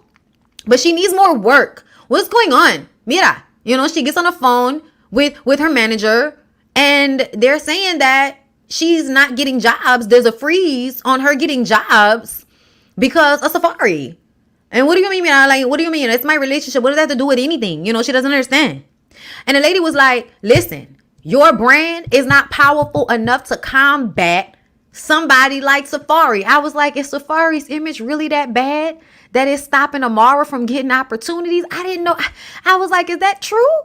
I mean, it's believable, but like, is that really true? Like, everybody's on Love and Hip Hop. Everybody's on Love and Hip Hop. But I can understand this might be stopping a bag because it made her look stupid. Your choice to come out with this relationship publicly is what really I think is stopping your bag. because it's given, do we care about other women? Do we care about what the women's is going through? Like, fuck Erica Mena. But essentially, when a man has his Yelp reviews out and he ain't shit to nobody, why do you think he gonna be better to you? It's so weird that y'all be thinking like that. You'll be like, I done watched this man clown and act a fool with so many women, but you know what? My coochie gonna be the one that shakes this shit up. Like, bitch, you crazy. You so crazy. Like, what I saw from Safari, y'all, Safari, I'ma pray for him. Because Safari, y'all, whatever's going on the inside, this is where Bondy does her special thing. Y'all, Safari's miserable. Safari is miserable and Safari hates himself. I know it seemed like he likes himself a lot, but he really does not. We're going to get to it in a minute. But anyway, Ray J is having his dream, right? He's at the house barbecuing for Prink and the kids. They're sitting by the pool. Everything's perfect. She hasn't given up on poker yet. She trying to get into the World Series. Shout out to Prink. Ray J tells Prinky about the situation with Marlon and Trick, and she was like, oh, you're obviously triggered. When she be hitting him with that dry ass Valley Girl voice, it tickles me. You're obviously triggered from when we were going through our divorce last year, and we get all of the, we get the catch up. The back, the back scenes, the scenes that happened back then, okay? Where he was cheating on her and she left him and they was going through a divorce and he was mad because you fucking with multiple dudes. And she was like, one, I'm fucking with one dude. And he was like, and what she said, she was like, but you've been fucking with the strippers and the prostitutes. Strippers and prostitutes don't count. I'm like, yeah, they do. Ask Neo. What do you mean? What do you mean? Strippers and prostitutes abso-fucking-lutely count. And Trick Daddy, I know you was talking about joy, but Prinky can literally get anybody she wants. Prinky is one of the most preferences that most people have seen. Okay. She's a good Korean black mix. Okay. She's a good little biracial mix now. And y'all know how much people love them a good biracial mix. They love black people mixed with other shit. They don't really love us by ourselves, but they love us mixed with some other shit, right? And Prinky is one of those girls, okay? So I feel like at the end of the day, you could play yourself if you want to, Ray J, listening to fucking Trick Daddy, but Prinky can literally go down to the poker table and get any million or billionaire she wants. She can. I believe that. I do. I think the way to convince her that she is better being stuck in this toxic ass relationship is the victimization. It's the brainwashing that has taken place over the years. Back when they first got together and he would love bomb her and then out of nowhere treat her like utter shit. That was when the brainwashing was happening. Now that we've gotten to this point and he can just keep hurting her and keep hurting her and keep hurting her, and her lot in life is to keep coming back and forgiving him, that's because the brainwashing has been happening for so long. And I do think that he saved her from a more abusive relationship when she was with oh boy, the boxer. She was with Floyd Mayweather before she got with Ray J. And I really do feel like Ray J kind of came in and it's like, girl, you getting treated bad. Let me take you out of this. let me take you out of this. Okay. And I feel like she thought she was being saved by Ray J, but she ended up getting dogged out. But as long as he had his preference that was going to help him build his businesses up, you know what I'm saying? Because he needed a wife and kids so that he could create this business life for himself. That's what she's good for. Yeah, I want her to get brainwashed on some other dick too. But her being married and having kids with him, having the kids with him, and having the money tied together makes it even harder for you to really leave somebody, because honestly, it may not be in your best interest financially. You know what I'm saying? To separate from somebody who you know has growing power with their money. And you done took all of this shit from them. You might as well stay with them niggas until they die, because you know you're going to outlive them. And if you don't, you know what I'm saying, you have been able to reap the benefits. The lesser of two evils. Yeah, no, it's definitely giving the devil I know is better than the devil I don't know. I think she's probably seen a lot in the entertainment industry and feels like at least I know who Ray is. Okay. But girl, that's not good enough for me. But you know, y'all live a great life. So I'm gonna leave, you know, you get better gifts than I do, bitch. But I still feel like my cortisol levels don't be all up and down like yours. But shout out the princess, because she still says she's gonna be trying to get into that poker World Series, and I want that for her, because I feel like Princess has not had anything for herself the whole time she's been dealing with Ray. She's beautiful, but she doesn't have a personality, and I don't think she really wants to, you know, she models because that's what she should do, but not because that's what she really wants to do. I think she always wanted to get saved and swept up into some house and have some kids. That's what she wanted, but she also thought it wouldn't feel as bad as it does, and this is how niggas be, you know. So Ray J says that he handled that shit like a G when she was messing with the other guy. And Prank said, okay, Ray J. She says, well, obviously this is a PTSD moment. Child, I was dying laughing. Ray J says, you know, I inspired him to pull up on homie. You know what I'm saying? And she was like, pull up? With who? Some of the homeboys. Nigga, you are like 40. Like, what are you talking about? You are not in your 20s. You can't just be pulling up on people, beating motherfuckers up. Like, Ray J knows that. You ain't got to convince Ray J of that. Okay, ever since Ray J kicked the glass out in a police car back in the day, Ray J has been on the calm down. Okay, it's been on the calm down. So Suki pretends to meditate with her little sister and talk about Bobby being messy and hating on her.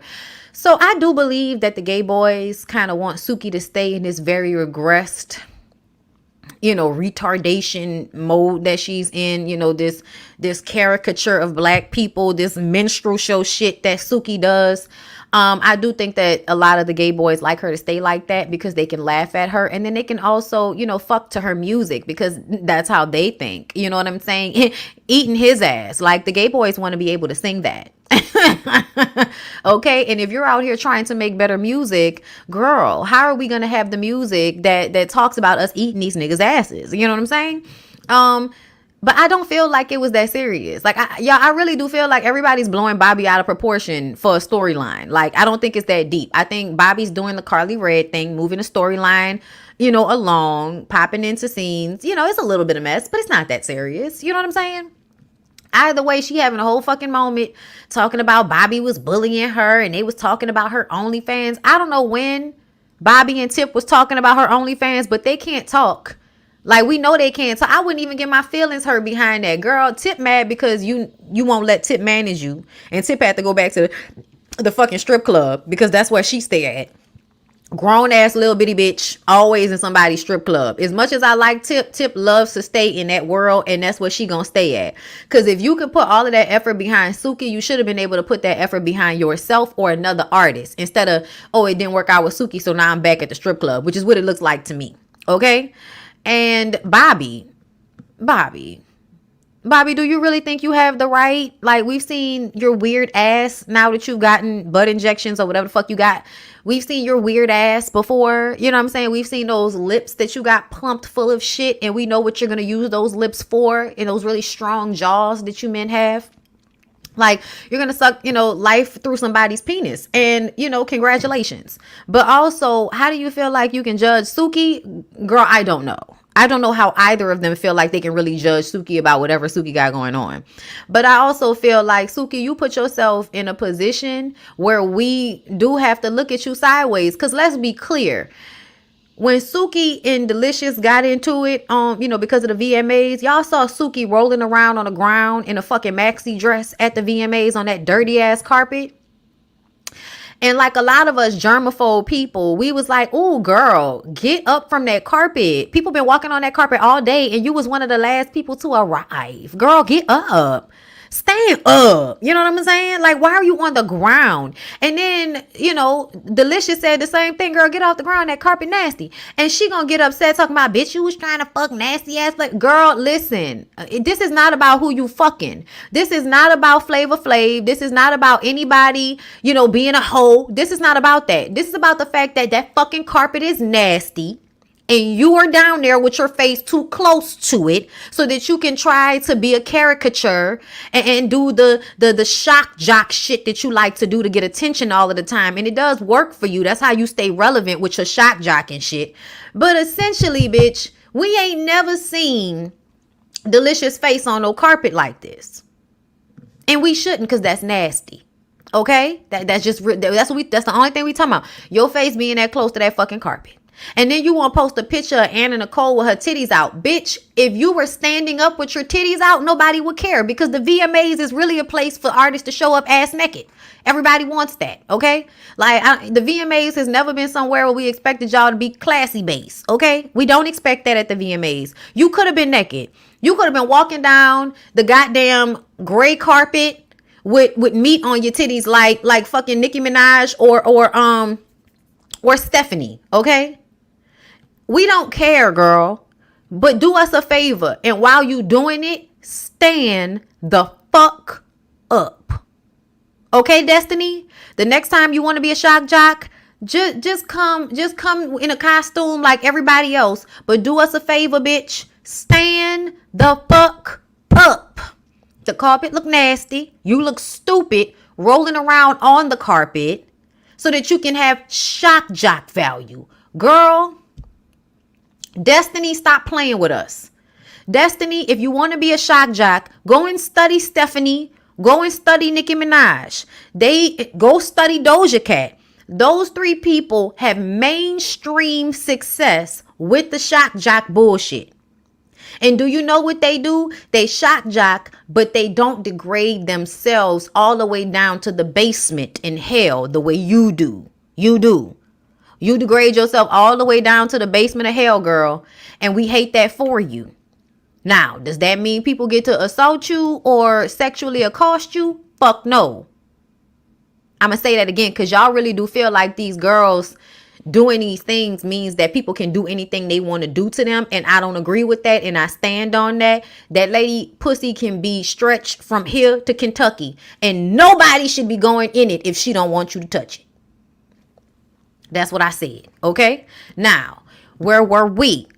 Ray J. Oh, wait, no. She was talking about how she's going to Shay's baby's birthday party. Mama D gonna be there, and she gonna have to check that old ass bitch and send her back to the nursery home.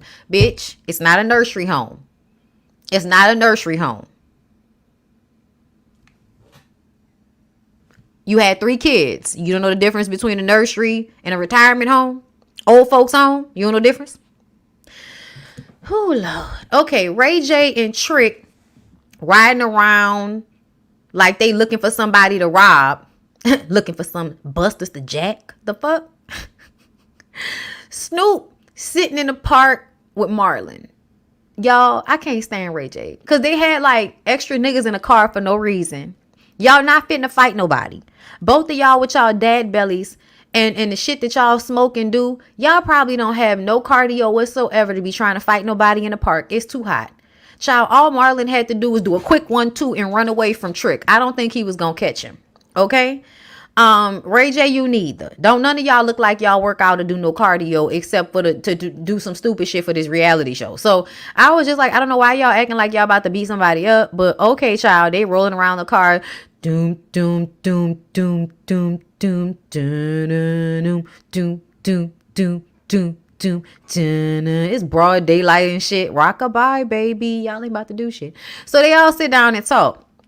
And Trick was like, I wasn't even gonna say nothing to Marlon, but apparently he got a connection with Snoop. Snoop wife and Flo are cousins. Like, okay, so what the fuck that mean? That mean you gotta talk to Marlon? You was talking all of that shit about having to have a conversation with Marlon, and now you acting like I wasn't even gonna say nothing. Nigga, pick a side, okay? Trick says that we can't be down if you gonna be messing with Joy. And he says Joy was kind to him. Marlon says that Joy was kind to him when he was going through what he was going through. And I was just like, Joy, the more this man tells me about you, the more I want to slap the fuck out you, Joy. This man was going through a hard time because he fucked his wife's sister on a reality show. That's why. He didn't lose a family member. The lady didn't dog him out. Like, she was doing whatever the fuck she wanted to do. But I feel like most of the shit that Flo did to Marlon was catchback. You know what I'm saying? Like, they hurting each other, but Marlon is the one that jumps off the porch in the most disrespectful manner. Like, I could flirt with Ray J during the video shoot all I want to, because not only did you eat that girl out You ate her out. You didn't fuck her. You ate her out on the pool table at the club, and I was at the club at the time. I just wasn't in that room. And you ate that girl out. Then turn around and you've been fucking my sister. And you've been hiding a baby from me. Y'all, at the end of the day, Flo can literally do whatever the fuck she wants to do, and I will not be upset with her because Marlon ain't shit. So I'm looking at Joy like, girl, you really need to go to college. You need to go find something to do, Joy. You do. You really do. Go to therapy. You know what I'm saying? Get some fucking hobbies, my girl. And I say that in like a loving way, because for you to be finding a way to empathize with Marlon is insane to me. It's insane. He's dirty. He's reckless. And you were over there being a friend like this, the fucking Golden Girls. These niggas are not your friends. Where do y'all get this from? These niggas is not your friends. Stop thinking that these men are your friends. They're not your friends. They're pretending to be your friends until they can fuck you. Okay? That's what Marlon was doing. You don't know him like that. Ugh. Anyway. Trick. Oh, no. They brought up Flo and Ray J in that video, and how Flo was really trying to get Ray J to touch on her, to touch on her, her nether regions. And we saw it. We was there. But we also feel like a lot of the shit that happens with Ray J is for the show, and we don't know if it's really real. I do feel like Flo is, reckless herself, but I feel like Marlon is way worse, and that's just what it is for me. Okay? There are levels to this shit. Marlon starts explaining his upbringing and what flowers mean to him. Somebody that's been kind. Trick said, nah, nigga, you give flowers to the dead and somebody you got a crush on. And I'm like, child, these niggas tell on themselves all the time. Like, he don't like nobody unless he fucking them. Or he can make money off them, i.e. Trina. So they dap it off and let it go. But obviously Marlon has to back off of Joy because he doesn't want any problems with Trick. Y'all, if I was Joy, I would have moved to another state a long time ago. Like, the fact that she can't date nobody for real without Trick being in her business and fucking it up. Like, girl, I feel like you love the fact that he chases you like that. I think that, because that whole, I can't get a divorce, I think that's lies. I think that's bullshit. I think you could get a divorce, but you don't want to get a divorce for whatever reason. And I think you like the fact that he pines over you. Because I think he spent a lot of time fucking over Joy. And I think that now that Joy is around him, still married to him, but not with him, and he's getting old and closer to God and shit, I think that it eats him up that he don't have her. And I think she loved the fact that it eats him up that he don't have her. And I think it's just a matter of time. I think that give it another, like, if he makes it another 10 years, because that nigga don't take care of himself.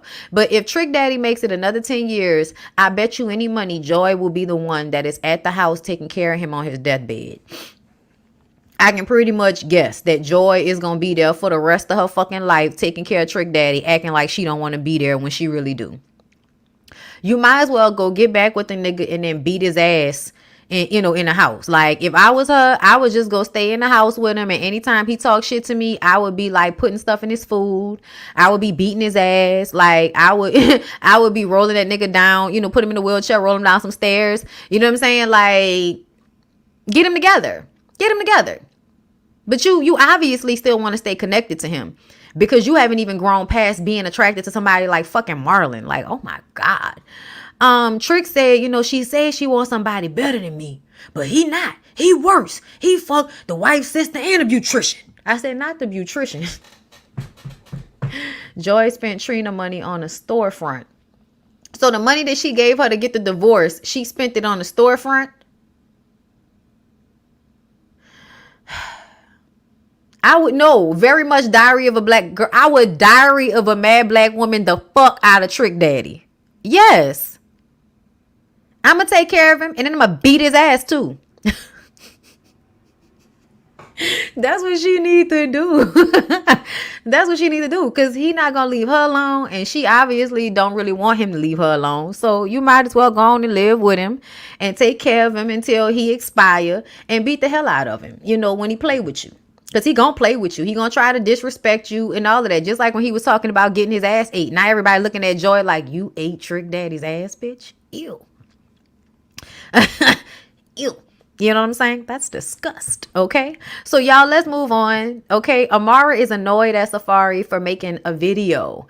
He was in a car and I guess his driver / homeboy was asking him like what woman got away. And I don't know who he said, you know, he was like number one. And I don't know if he meant that was like a Nicki. Like, I don't know if that was like a ode to Nicki Minaj. Like, I don't know what that was about. Cause we know he, you know, did not do right by her either. But he says he doesn't want her to bring up anything he says on social media. It doesn't mean it's real. He's just telling people what they want to hear. So sue me. This is what Safari is telling to Amara. She says, okay, well, my publicist said that my bookings have slowed down because of my affiliation with you. And he says it's a crock. Okay, it's a crock of shit. She says that, you know, he should really consider doing some damage control with his own career, you know, like, you know, Mira, you're fucking it up, you know. And he doesn't care what people say. He said he's going to do what he wants until he spins off the earth. He's leaving and he's not coming with her to Shay's baby birthday party. So let me tell y'all what I saw. Y'all, like most of these niggas, Safari hates himself. I think internally, Safari like really doesn't like his own company. I don't think he likes himself at all. And I think that he really hates women. I think he really hates women. I do. And I think that everything he does is to exact his internal revenge. I think because he feels so bad about himself, because he believes, like, as much as he keep talking about, oh, I don't care what people say online. No, I think you do. I think you care that they call you corny, that they call you goofy, that they say your music's whack, that they, you know, the only thing that you are known for is having a big dick. That's literally the only claim to fame that you have besides being an asshole and a deadbeat. And I do believe on some level you're a deadbeat. I do think on some level you're the Instagram father that shows up so that you can post pictures and make everybody believe that you're not the deadbeat that you really are. But once again, you were beanie weenie in Jamaica or in Miami when old girl was trying to have that baby and was losing all of that blood. Okay. Now I don't give a fuck about Erica Mena, but you had a baby with her and married her. So you should give a fuck about her. And the fact that you were not there for her, the fact that you needed to be somewhere showing her that you were getting your best life and all of this shit. Yeah, it is absolutely given. Everything you do is to seek revenge on these women. And it's really because you hate yourself. You hate yourself, so you hate them. And it's self-sabotage, but really it's you. Like, everything you do is coming off like you really trying to hurt these bitches. You don't like them, you can't stand them, but you need them, and you hate that you need them because you're too scared to be alone, because you don't like your own self. You don't like your own company. And that's why you keep messing with all of these women and you talk about, oh, I just want to have fun. But no, then you bringing Amara down to the church to work on a relationship so that you can manipulate her. Stop acting like you just want to have a good time, but then slick trying to do shit that make women feel like you are more invested in them than you really are. Also, the idea that you can promote a certain image on social media and that's not going to affect your real life is so stupid. It, to me, isn't like, y'all know I don't live like that. Like, I'm not about to get online and pump fake for no fucking body. I don't care about clicks and views that much to get online and promote something that I find harmful or offensive or that I don't agree with, just simply so that I can make money on these platforms. I guess that might be my downfall, but I don't give a fuck. I'll get it another way. To me, it's tricking off in a way that takes too much from you as a person. So the idea that he's actively online saying what he thinks people want to hear. Safari, nobody wants to hear that you're a deadbeat. Nobody wants to hear that you're the fake good guy. Nobody wants to hear that your big ass forehead is out here dogging these women out to and fro. Who wants to hear that? What broke ass niggas that are living vicariously through you and your big dick are paying for your life in order for you to continue to promote the degeneracy that you promote? Where are you getting paid for that? That's what I'm saying. What niggas are like paying for you to continuously get online and say these types of things in social media? I really feel like y'all want everybody, because I heard some other rap niggas say that they promote degeneracy because that's what they supposed to do. You know, that's their image. Y'all are stupid. Those things are going to stick with y'all. Just like y'all think these girls acting like hoes is going to stick with them. Please understand, you being an ain't shit nigga is going to stick with you. And it just so happens because we live in a dick worshiping society, especially black dick. Like, yeah, there's always going to be somebody that's going to want to Amara the situation and think her coochie's going to save you. But ultimately, everything that you put out in this life, you're going to have to deal with, whether you like it or not. And it ain't got nothing to do with us. It ain't got nothing to do with the public. So if you really think that energy that you putting out is good and that's what you should continue to do, keep on doing it. And we'll continue to watch you self-destruct, because that's all you doing. Like, to me, Safari is over there self-destructing. Think about it. You wanted so badly to hurt Erica Mena because that's what y'all were over there doing, hurting each other. So you wanted to hurt her so bad that you decided to really set her up on several different fronts to have to fight and argue, right? So first, you come out with Amara La Negra at her baby's party. You knew that shit was gonna hurt Erica. That's what it was for. Then you go and put a battery and spices back. You go talk to Sierra. Like, you went around, I feel like, sabotaging Erica's relationships with people because you are angry with her because she doesn't want to stay with you, or she didn't stay married, or whatever the fuck you going through. But ultimately, I feel like you were doing all of those things to torture Erica. And now what you've ended up doing has caused her to lose 2 jobs, which we're going to get into after this. She's lost 2 jobs now, right? And now that makes you more financially, probably, like, you're the one that's probably making more money now. You're not fired from any of the Love and Hip Hop franchises. You keep popping up on every fucking franchise every season that it's on. You know, whatever season that they on, that's the one you gonna pop up on. You on both shows right now. And now you done got her fired from one. And then you done got her fired from her other job. And so I think you were intentionally doing all of this shit that caused her to self-destruct. I think you were helping her self-destruction. And I think you're helping your own self-destruction. I think you thought you were just hurting her. And now you find out that what you're doing is hurting you. Because when you keep putting the mother of your children in toxic, fucked up situations, and now she's losing paychecks, that means more money is going to have to come out of your pocket, genius. You got all of that extra fucking head, and you didn't think for a second that all of that damage you was doing to the mother of your children would eventually really affect her and fuck up her bag. You thought she was like the black women that's gonna be resilient and keep making it, like Nicki Minaj, right? You thought that your preference was gonna be like the black girls and still figure out a way to make it in this world, no matter how much you sabotaged and really, I feel like, tortured her. When she said that nigga tortured her, I believe it, because I think he's still doing it. Misery does love company. I feel like Safari got her fired. Like, I do. I think her words got her fired. Please don't get me wrong. But I feel like he was applying a lot of pressure in different ways. And I think when you fucking with somebody, they're going to eventually show themselves in their most stressful moments, and it may not be the best.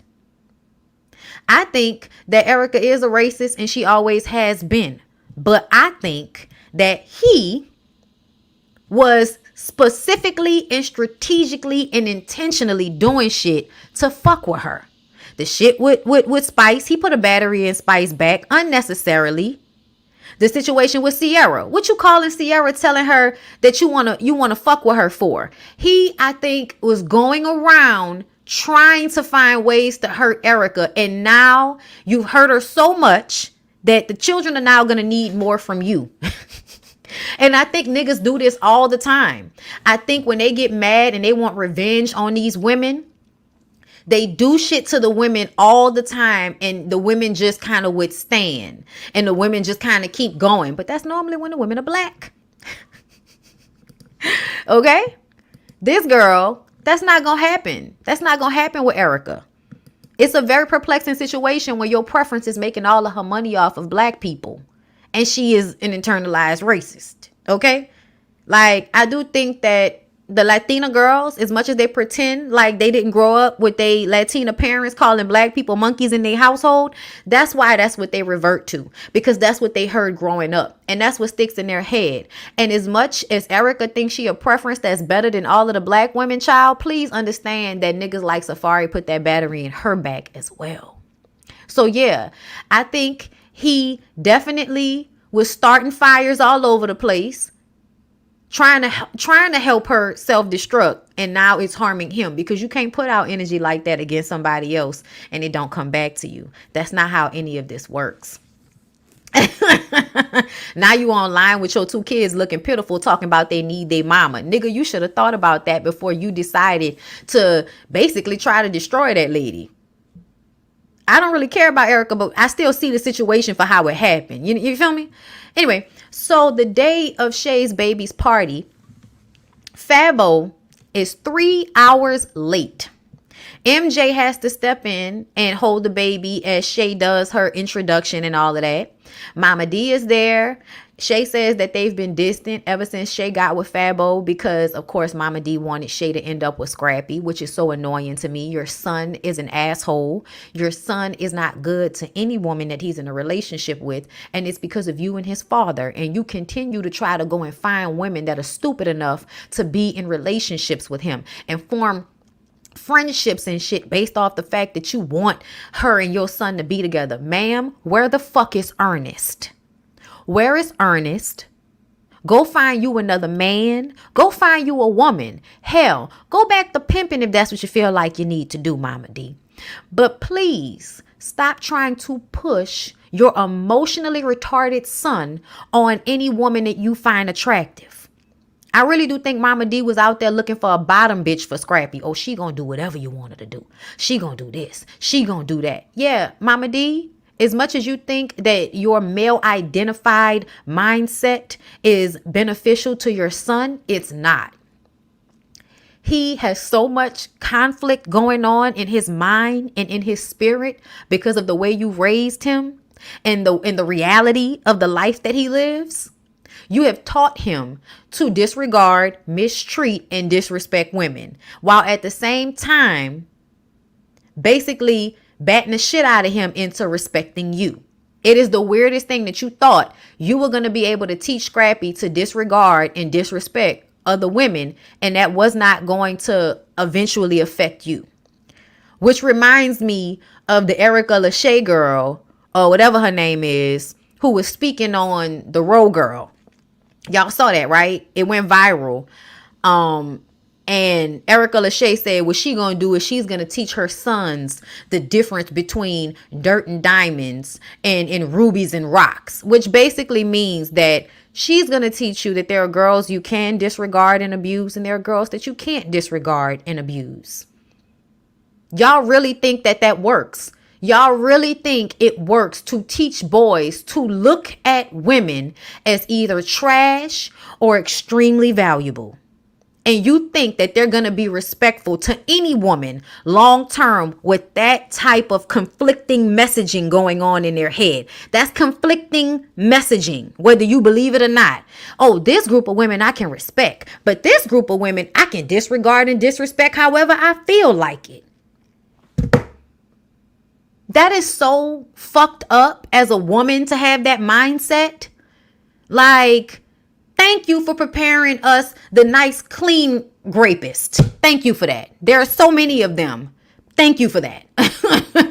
Like, because that's what happens. That's what happens. They view some women as trash, and the women that they view as trash, they can do anything to. They can abuse. Like, something's wrong with y'all. Because half the time, those women who you think, those young girls who you think are trash, have already been abused. They've already been disregarded by somebody. They've already been taught that their body and their sexual anatomy is something to be used transactionally. They've already been given that lesson, probably by not having good parents, not having good surroundings, not having anybody to pour into them positively and teach them who they really are. They don't know. And then y'all old bitches adopt this mindset that you're going to teach your sons to see the difference between hoes and women who are valuable. Girl, fuck you. All of the women are valuable. It's just a matter of when they figure it out. The fuck out of here with that stupid ass shit. Y'all, I'm still not over that messaging. But that's exactly what the fuck Mama D did. How you think you're going to teach him to respect you, disrespect other women, and he's going to grow up and be able to actually have respectful interactions with women? He's not. And I know, again, everybody wants to blame Mama D, but where the fuck is Daryl the daddy? Because Daryl the daddy went and became a preacher and left his son with Mama D the pimp. The fuck? Anyway, Shay explains that Scrappy has fucked over her many a times, okay? So Mama D needs to let it go. She's happy with Fabo. She wants to be with Fabo. Girl, Fabo done fucked over you many a time too.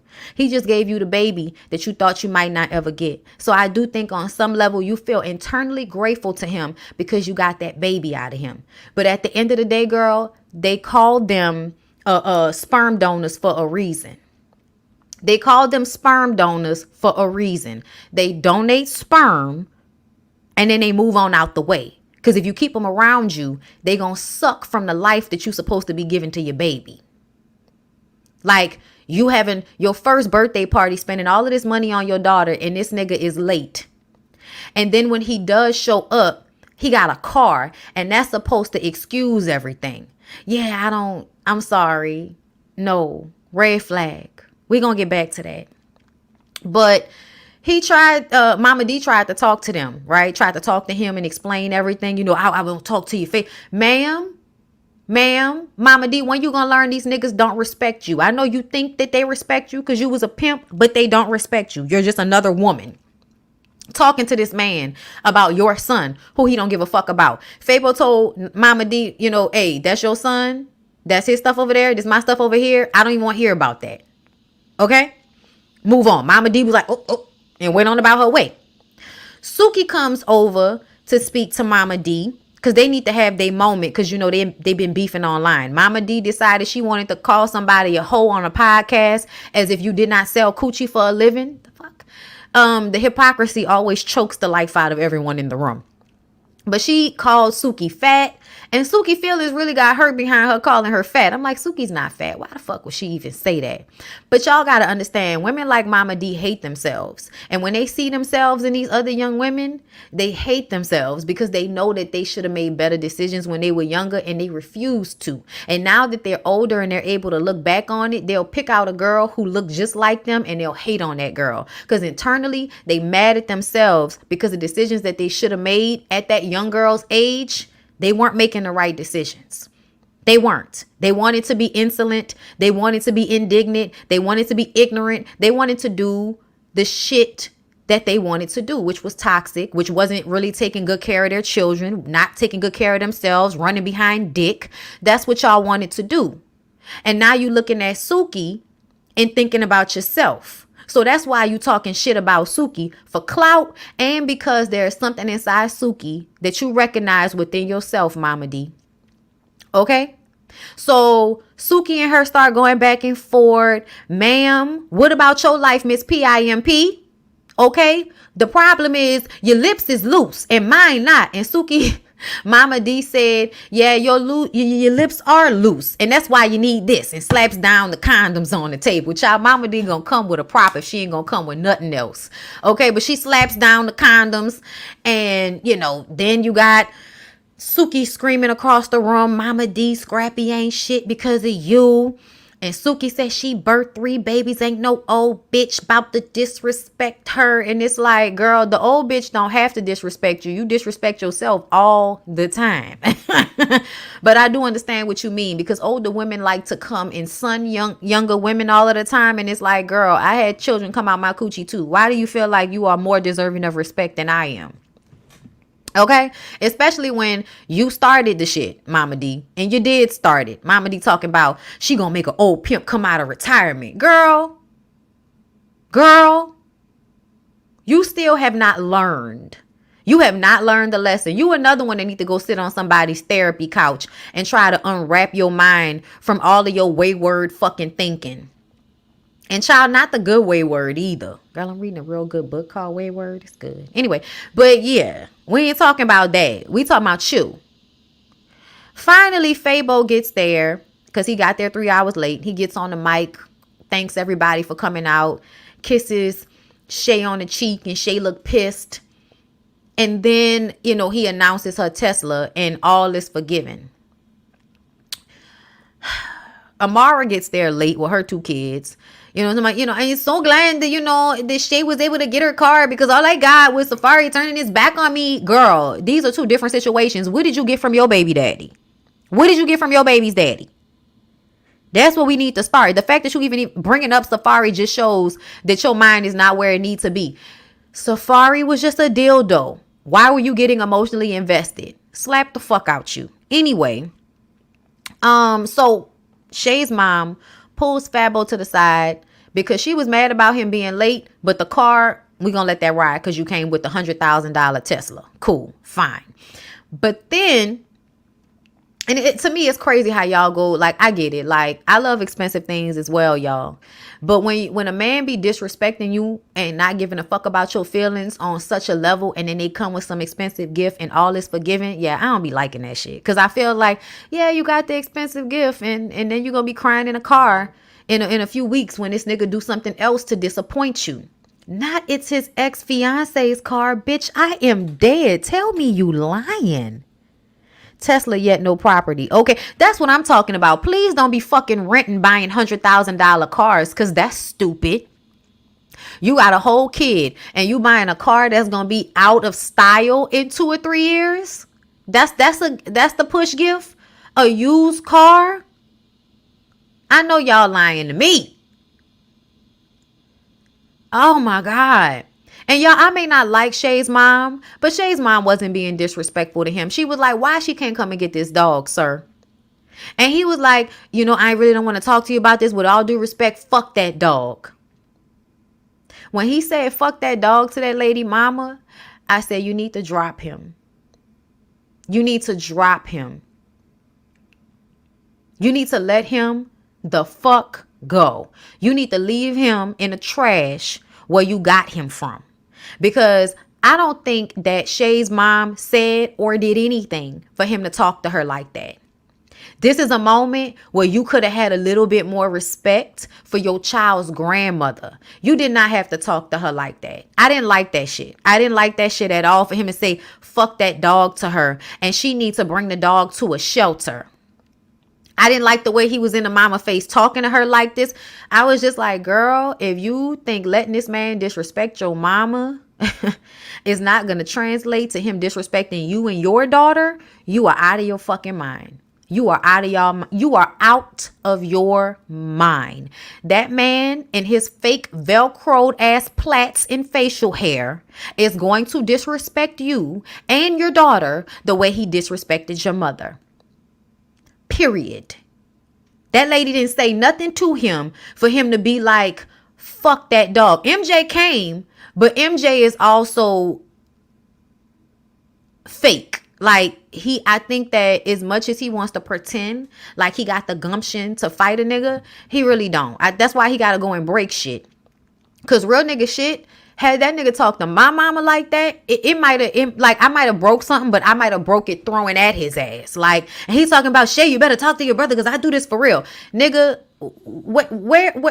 where's Ice? Child.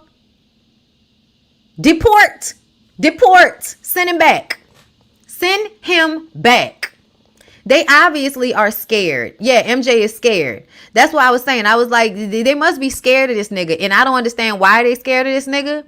But Shay, like, y'all, I've liked Shay ever since Flavor Flav. It don't matter to me. I've always liked her. I do think on this show, she's one of the most honest people. I do think she's delusional with the way she thinks about relationships. But I like Shay. And I feel like Shay worked too hard. Shay has been through too much in her life to allow this man and his plats to play with her mind, her emotions, and her coochie. You had the baby, but you need to move on from him. Yeah, no, and because I feel like he's not the type of nigga that's gonna let her live if she don't want to be with him.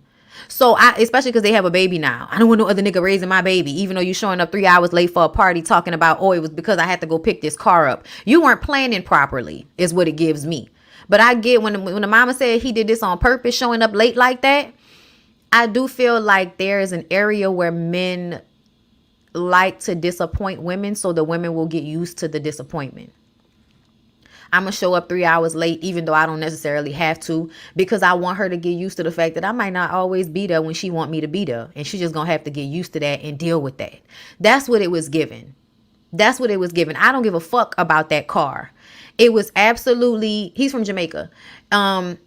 It was absolutely given. I showed up late because I want to show her that I'll show up when I want to show up, and you're going to be happy when I show up. It was humiliating, and she was upset. And in all honesty, do you know what it would have took to make her happy? When she called him before she went out there, all he had to do was pick the phone up and say, hey, babe, I'm running late, but I'm picking something up for you. I'm going to be a little late. Tell everybody I'm sorry, but I'll be there in a minute because I got something for you. That's all he had to tell her. And she would have been like, he run a little bit late, but he said he had to go pick something up. Okay, hopefully nigga didn't finally got me my push gift. But even she wouldn't have known what it was, but not calling her, not answering her phone calls, I think was meant to emotionally manipulate her in that moment, to give you the high highs and the low lows. I do think that niggas purposefully hurt their women at moments like this to give her the high highs and the low lows. It's a brainwashing technique, I think. I really have to do some more studying on that, but I think it's like a brainwashing technique with women in order to get them used to mistreatment. You give them high highs and low lows and rarely anything in between. And I think a lot of time making the women feel bad is to lower their self-esteem, because if you make them feel bad, you lower their vibration, and it makes it easier for you to manipulate them and use them. And it makes it easier for the women to forget their worth because they're dealing with feeling bad in the moment. And what most people do when they feel bad in situations like this, they internalize, what did I do? You know what I'm saying? They feel like it's their fault. The Art of War. Thank you for that. I'll read that. But yeah, that's why I say that MJ needs to go somewhere and get himself together so he can be a stronger man, because he needs to be stronger, and not in a violent way to fight this nigga, but just mentally and emotionally. He needed to be stronger. All the ways around. MJ needs to be stronger. And it doesn't mean violent, because I want to be clear, because I don't like men who can only handle shit with being violent. They can only handle shit with fights and all of that shit. Okay? But yeah, no. And see, people don't want to hear this when you say this about Jamaican men. But to me, I feel like Jamaican men stereotypically, I think they're able to think they're God's gift. And I think the women in their community validate them thinking that they're God's gift. And when that happens, these men don't ever have to put anybody first but themselves. And that's cool and everything, but they gonna not give a fuck about you a lot. Okay? They gonna not give a fuck about you. They gonna handle you any old type of way. They will use you because they know in their Jamaican society, they're God's gift simply for being Jamaican and having a dick. Oh, you Jamaican and got a dick? You God's gift. Okay? That's how they feel. But anyway, y'all, let's move on, because that was that. They had to escort people out of the facility because y'all breaking shit in them people nice place. Shay's birthday party for her baby was very, very beautiful. You must know my ex. I don't, but I know these niggas. And I have read some books, girl. I have read some books. It's an island man mentality. And don't even talk about the island men like Safari that come to America and make it big, because the people back home view them like a god because they send money back. They come back with money. They send money back. Now, all of the people are talking about how, we were able to do so much because he helped us. He's God. And those men in real life with their women, or in America with their kids, dog they fucking kids out, are barely there, but they're worshipped in Jamaica. Okay? But in America, these niggas get played to the left. Okay, once women get over that dick shit. Okay, listen, maybe in Jamaica, in the U.S., but not the other islands, child. Trust, we ain't phased by no island man. Look, shout out to y'all that's not phased. But it is definitely something I've noticed with the Jamaican men that like make it big in America. like, or make some money in America that they can send back to their families and shit, they really are viewed as gods to those people. And that, I think, validates the way they don't feel they have to give or be anything more than anybody. They just do whatever the fuck they want to do because they save people back in Jamaica. So they can treat you like shit. Girl, it was a book I read, and it was like this girl's story about her life with her dad, right? And he was Jamaican, and he was like really a deadbeat dad to her and her sibling, you know what I'm saying? And her mom in America. And then she goes to Jamaica for the summer and, be around all them weird ass male identified mean ass Jamaican women who feel like, something wrong with her because she not worshiping her fucking daddy who's never really been there for her. And she finds out over the time period that the reason why they worship him the way they do is because he's been sending them money back and being a father figure to these people, to kids that's not his, to the women that he really be fucking with. So she found out he was cheating on her mama and everything. Girl, listen, it was a whole situation. It was a good book. It was a good book. I'm going to have to go back on my Audible and see if I can find the name of that book. Because sometimes I just be reading shit and it was good. And I move on to the next thing and I forgot what the name of the book is, child. Please, the men don't say anything. They find a woman and she does all the labor because that's what they are taught. Child, that too. I will give you that. I would listen, that too, girl. But you know how that work. Bitch send back $100 in American money to somebody in Jamaica. And it's like they did something. They only got to do it a few times and they going to get worshipped. Favo's baby mama said he is broke and lives off of women. How he gonna give Shay someone else's car? Apparently the car has been returned. Shay is a fool. Oh, Shay, I know you got money because I know how hard you hustle. You know what I'm saying? Like, I know how hard Shay hustles, y'all. And it just breaks my heart that as a woman, she doesn't know her value. So she gonna let this weird looking ass nigga, play with her mind and her emotions, all because he gave her some dick and put a baby in her. And it's sad. It's sad to me. I want it better for her. But let's talk about Erica Mena, because Erica Mena apologized to the people. Okay, let's read her apology. Hurricane Summer. Yes, come on. That's the book, y'all. This is the book that I read that was about that. Hurricane Summer. And it was such a good book. Like, I think I read that shit listened to it in like a couple of sittings, but not that much. But it was a real good one. The car of death has been returned.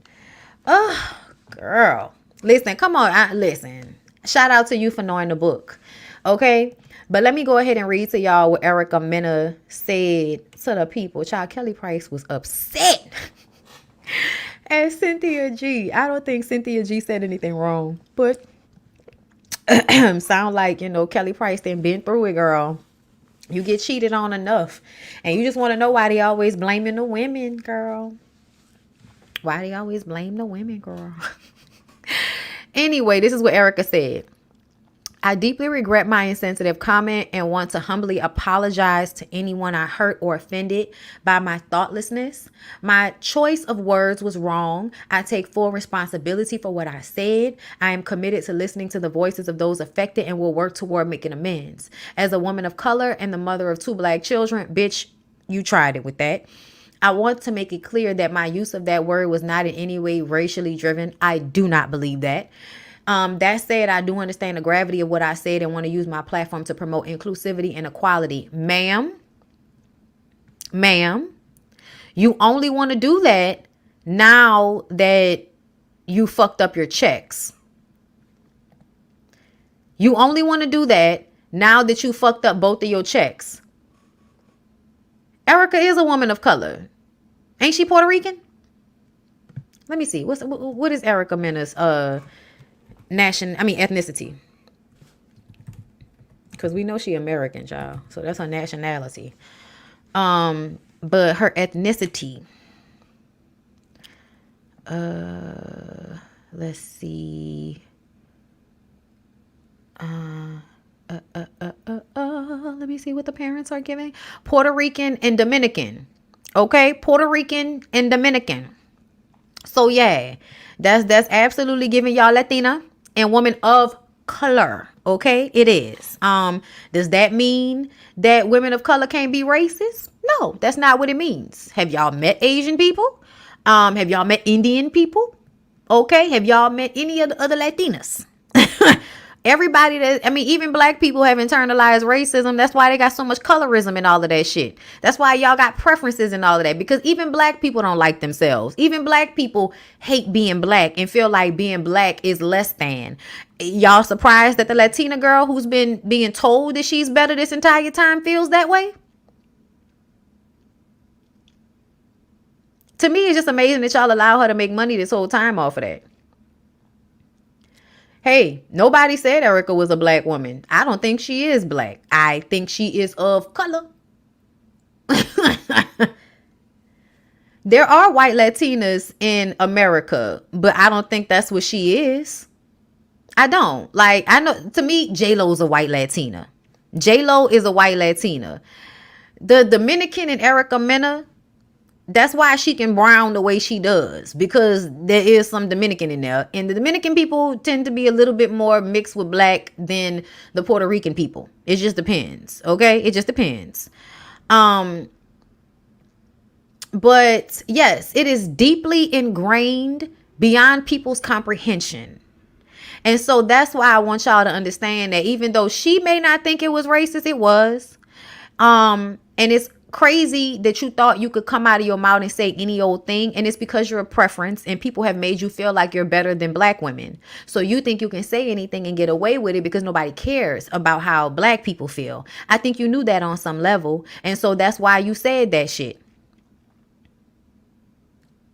It say she Puerto Rican and Dominican on Wikipedia, okay? It said Mena is of Puerto Rican and Dominican ancestry. Okay. What else? Yeah. Mena and boyfriend Clifford Dixon were arrested at Mena's John Creek, Georgia residence for a domestic dispute, with Dixon charged with criminal trespassing, Mena charged with marijuana possession. Child, that's fucked up.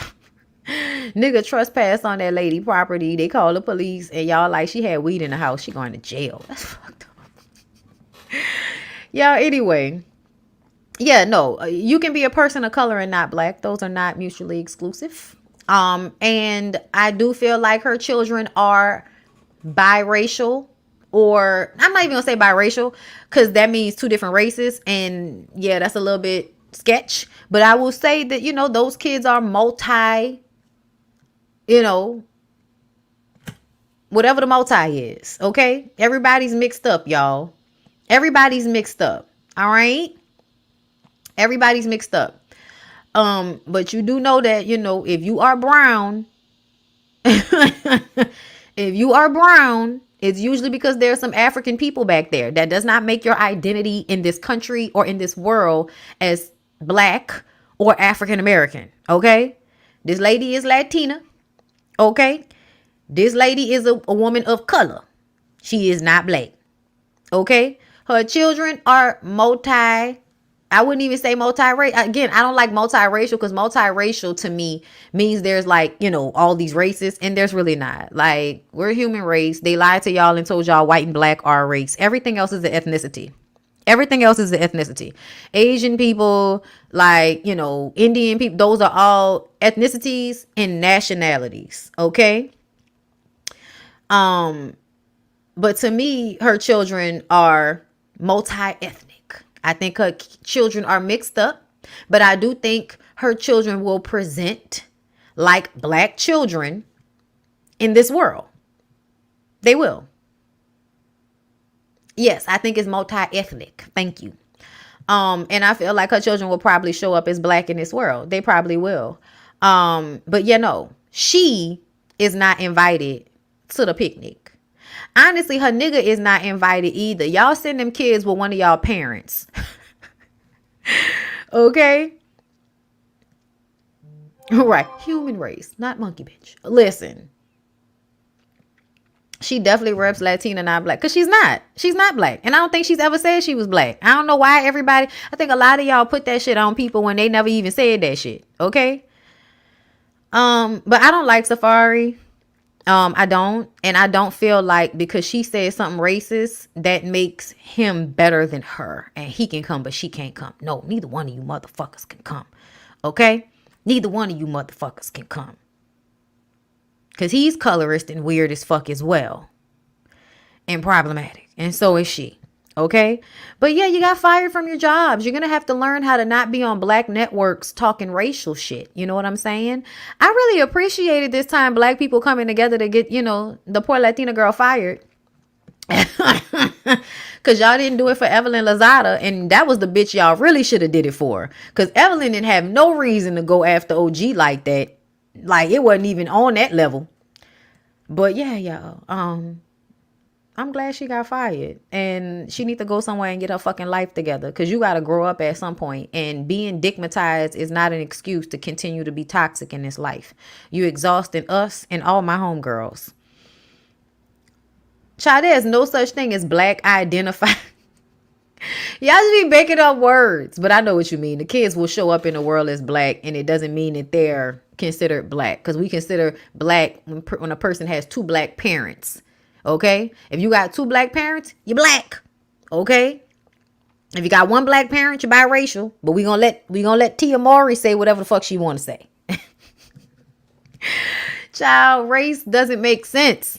It doesn't make sense because it doesn't make fucking sense. It just doesn't make sense, y'all. It just doesn't. Okay, I know, right? You think you are racial dolezal, but you ain't identifying as some shit you not. Okay. No, I know you meant Erica. Oh, wait, no, you mean black identified. Erica is not black identified. Who lied?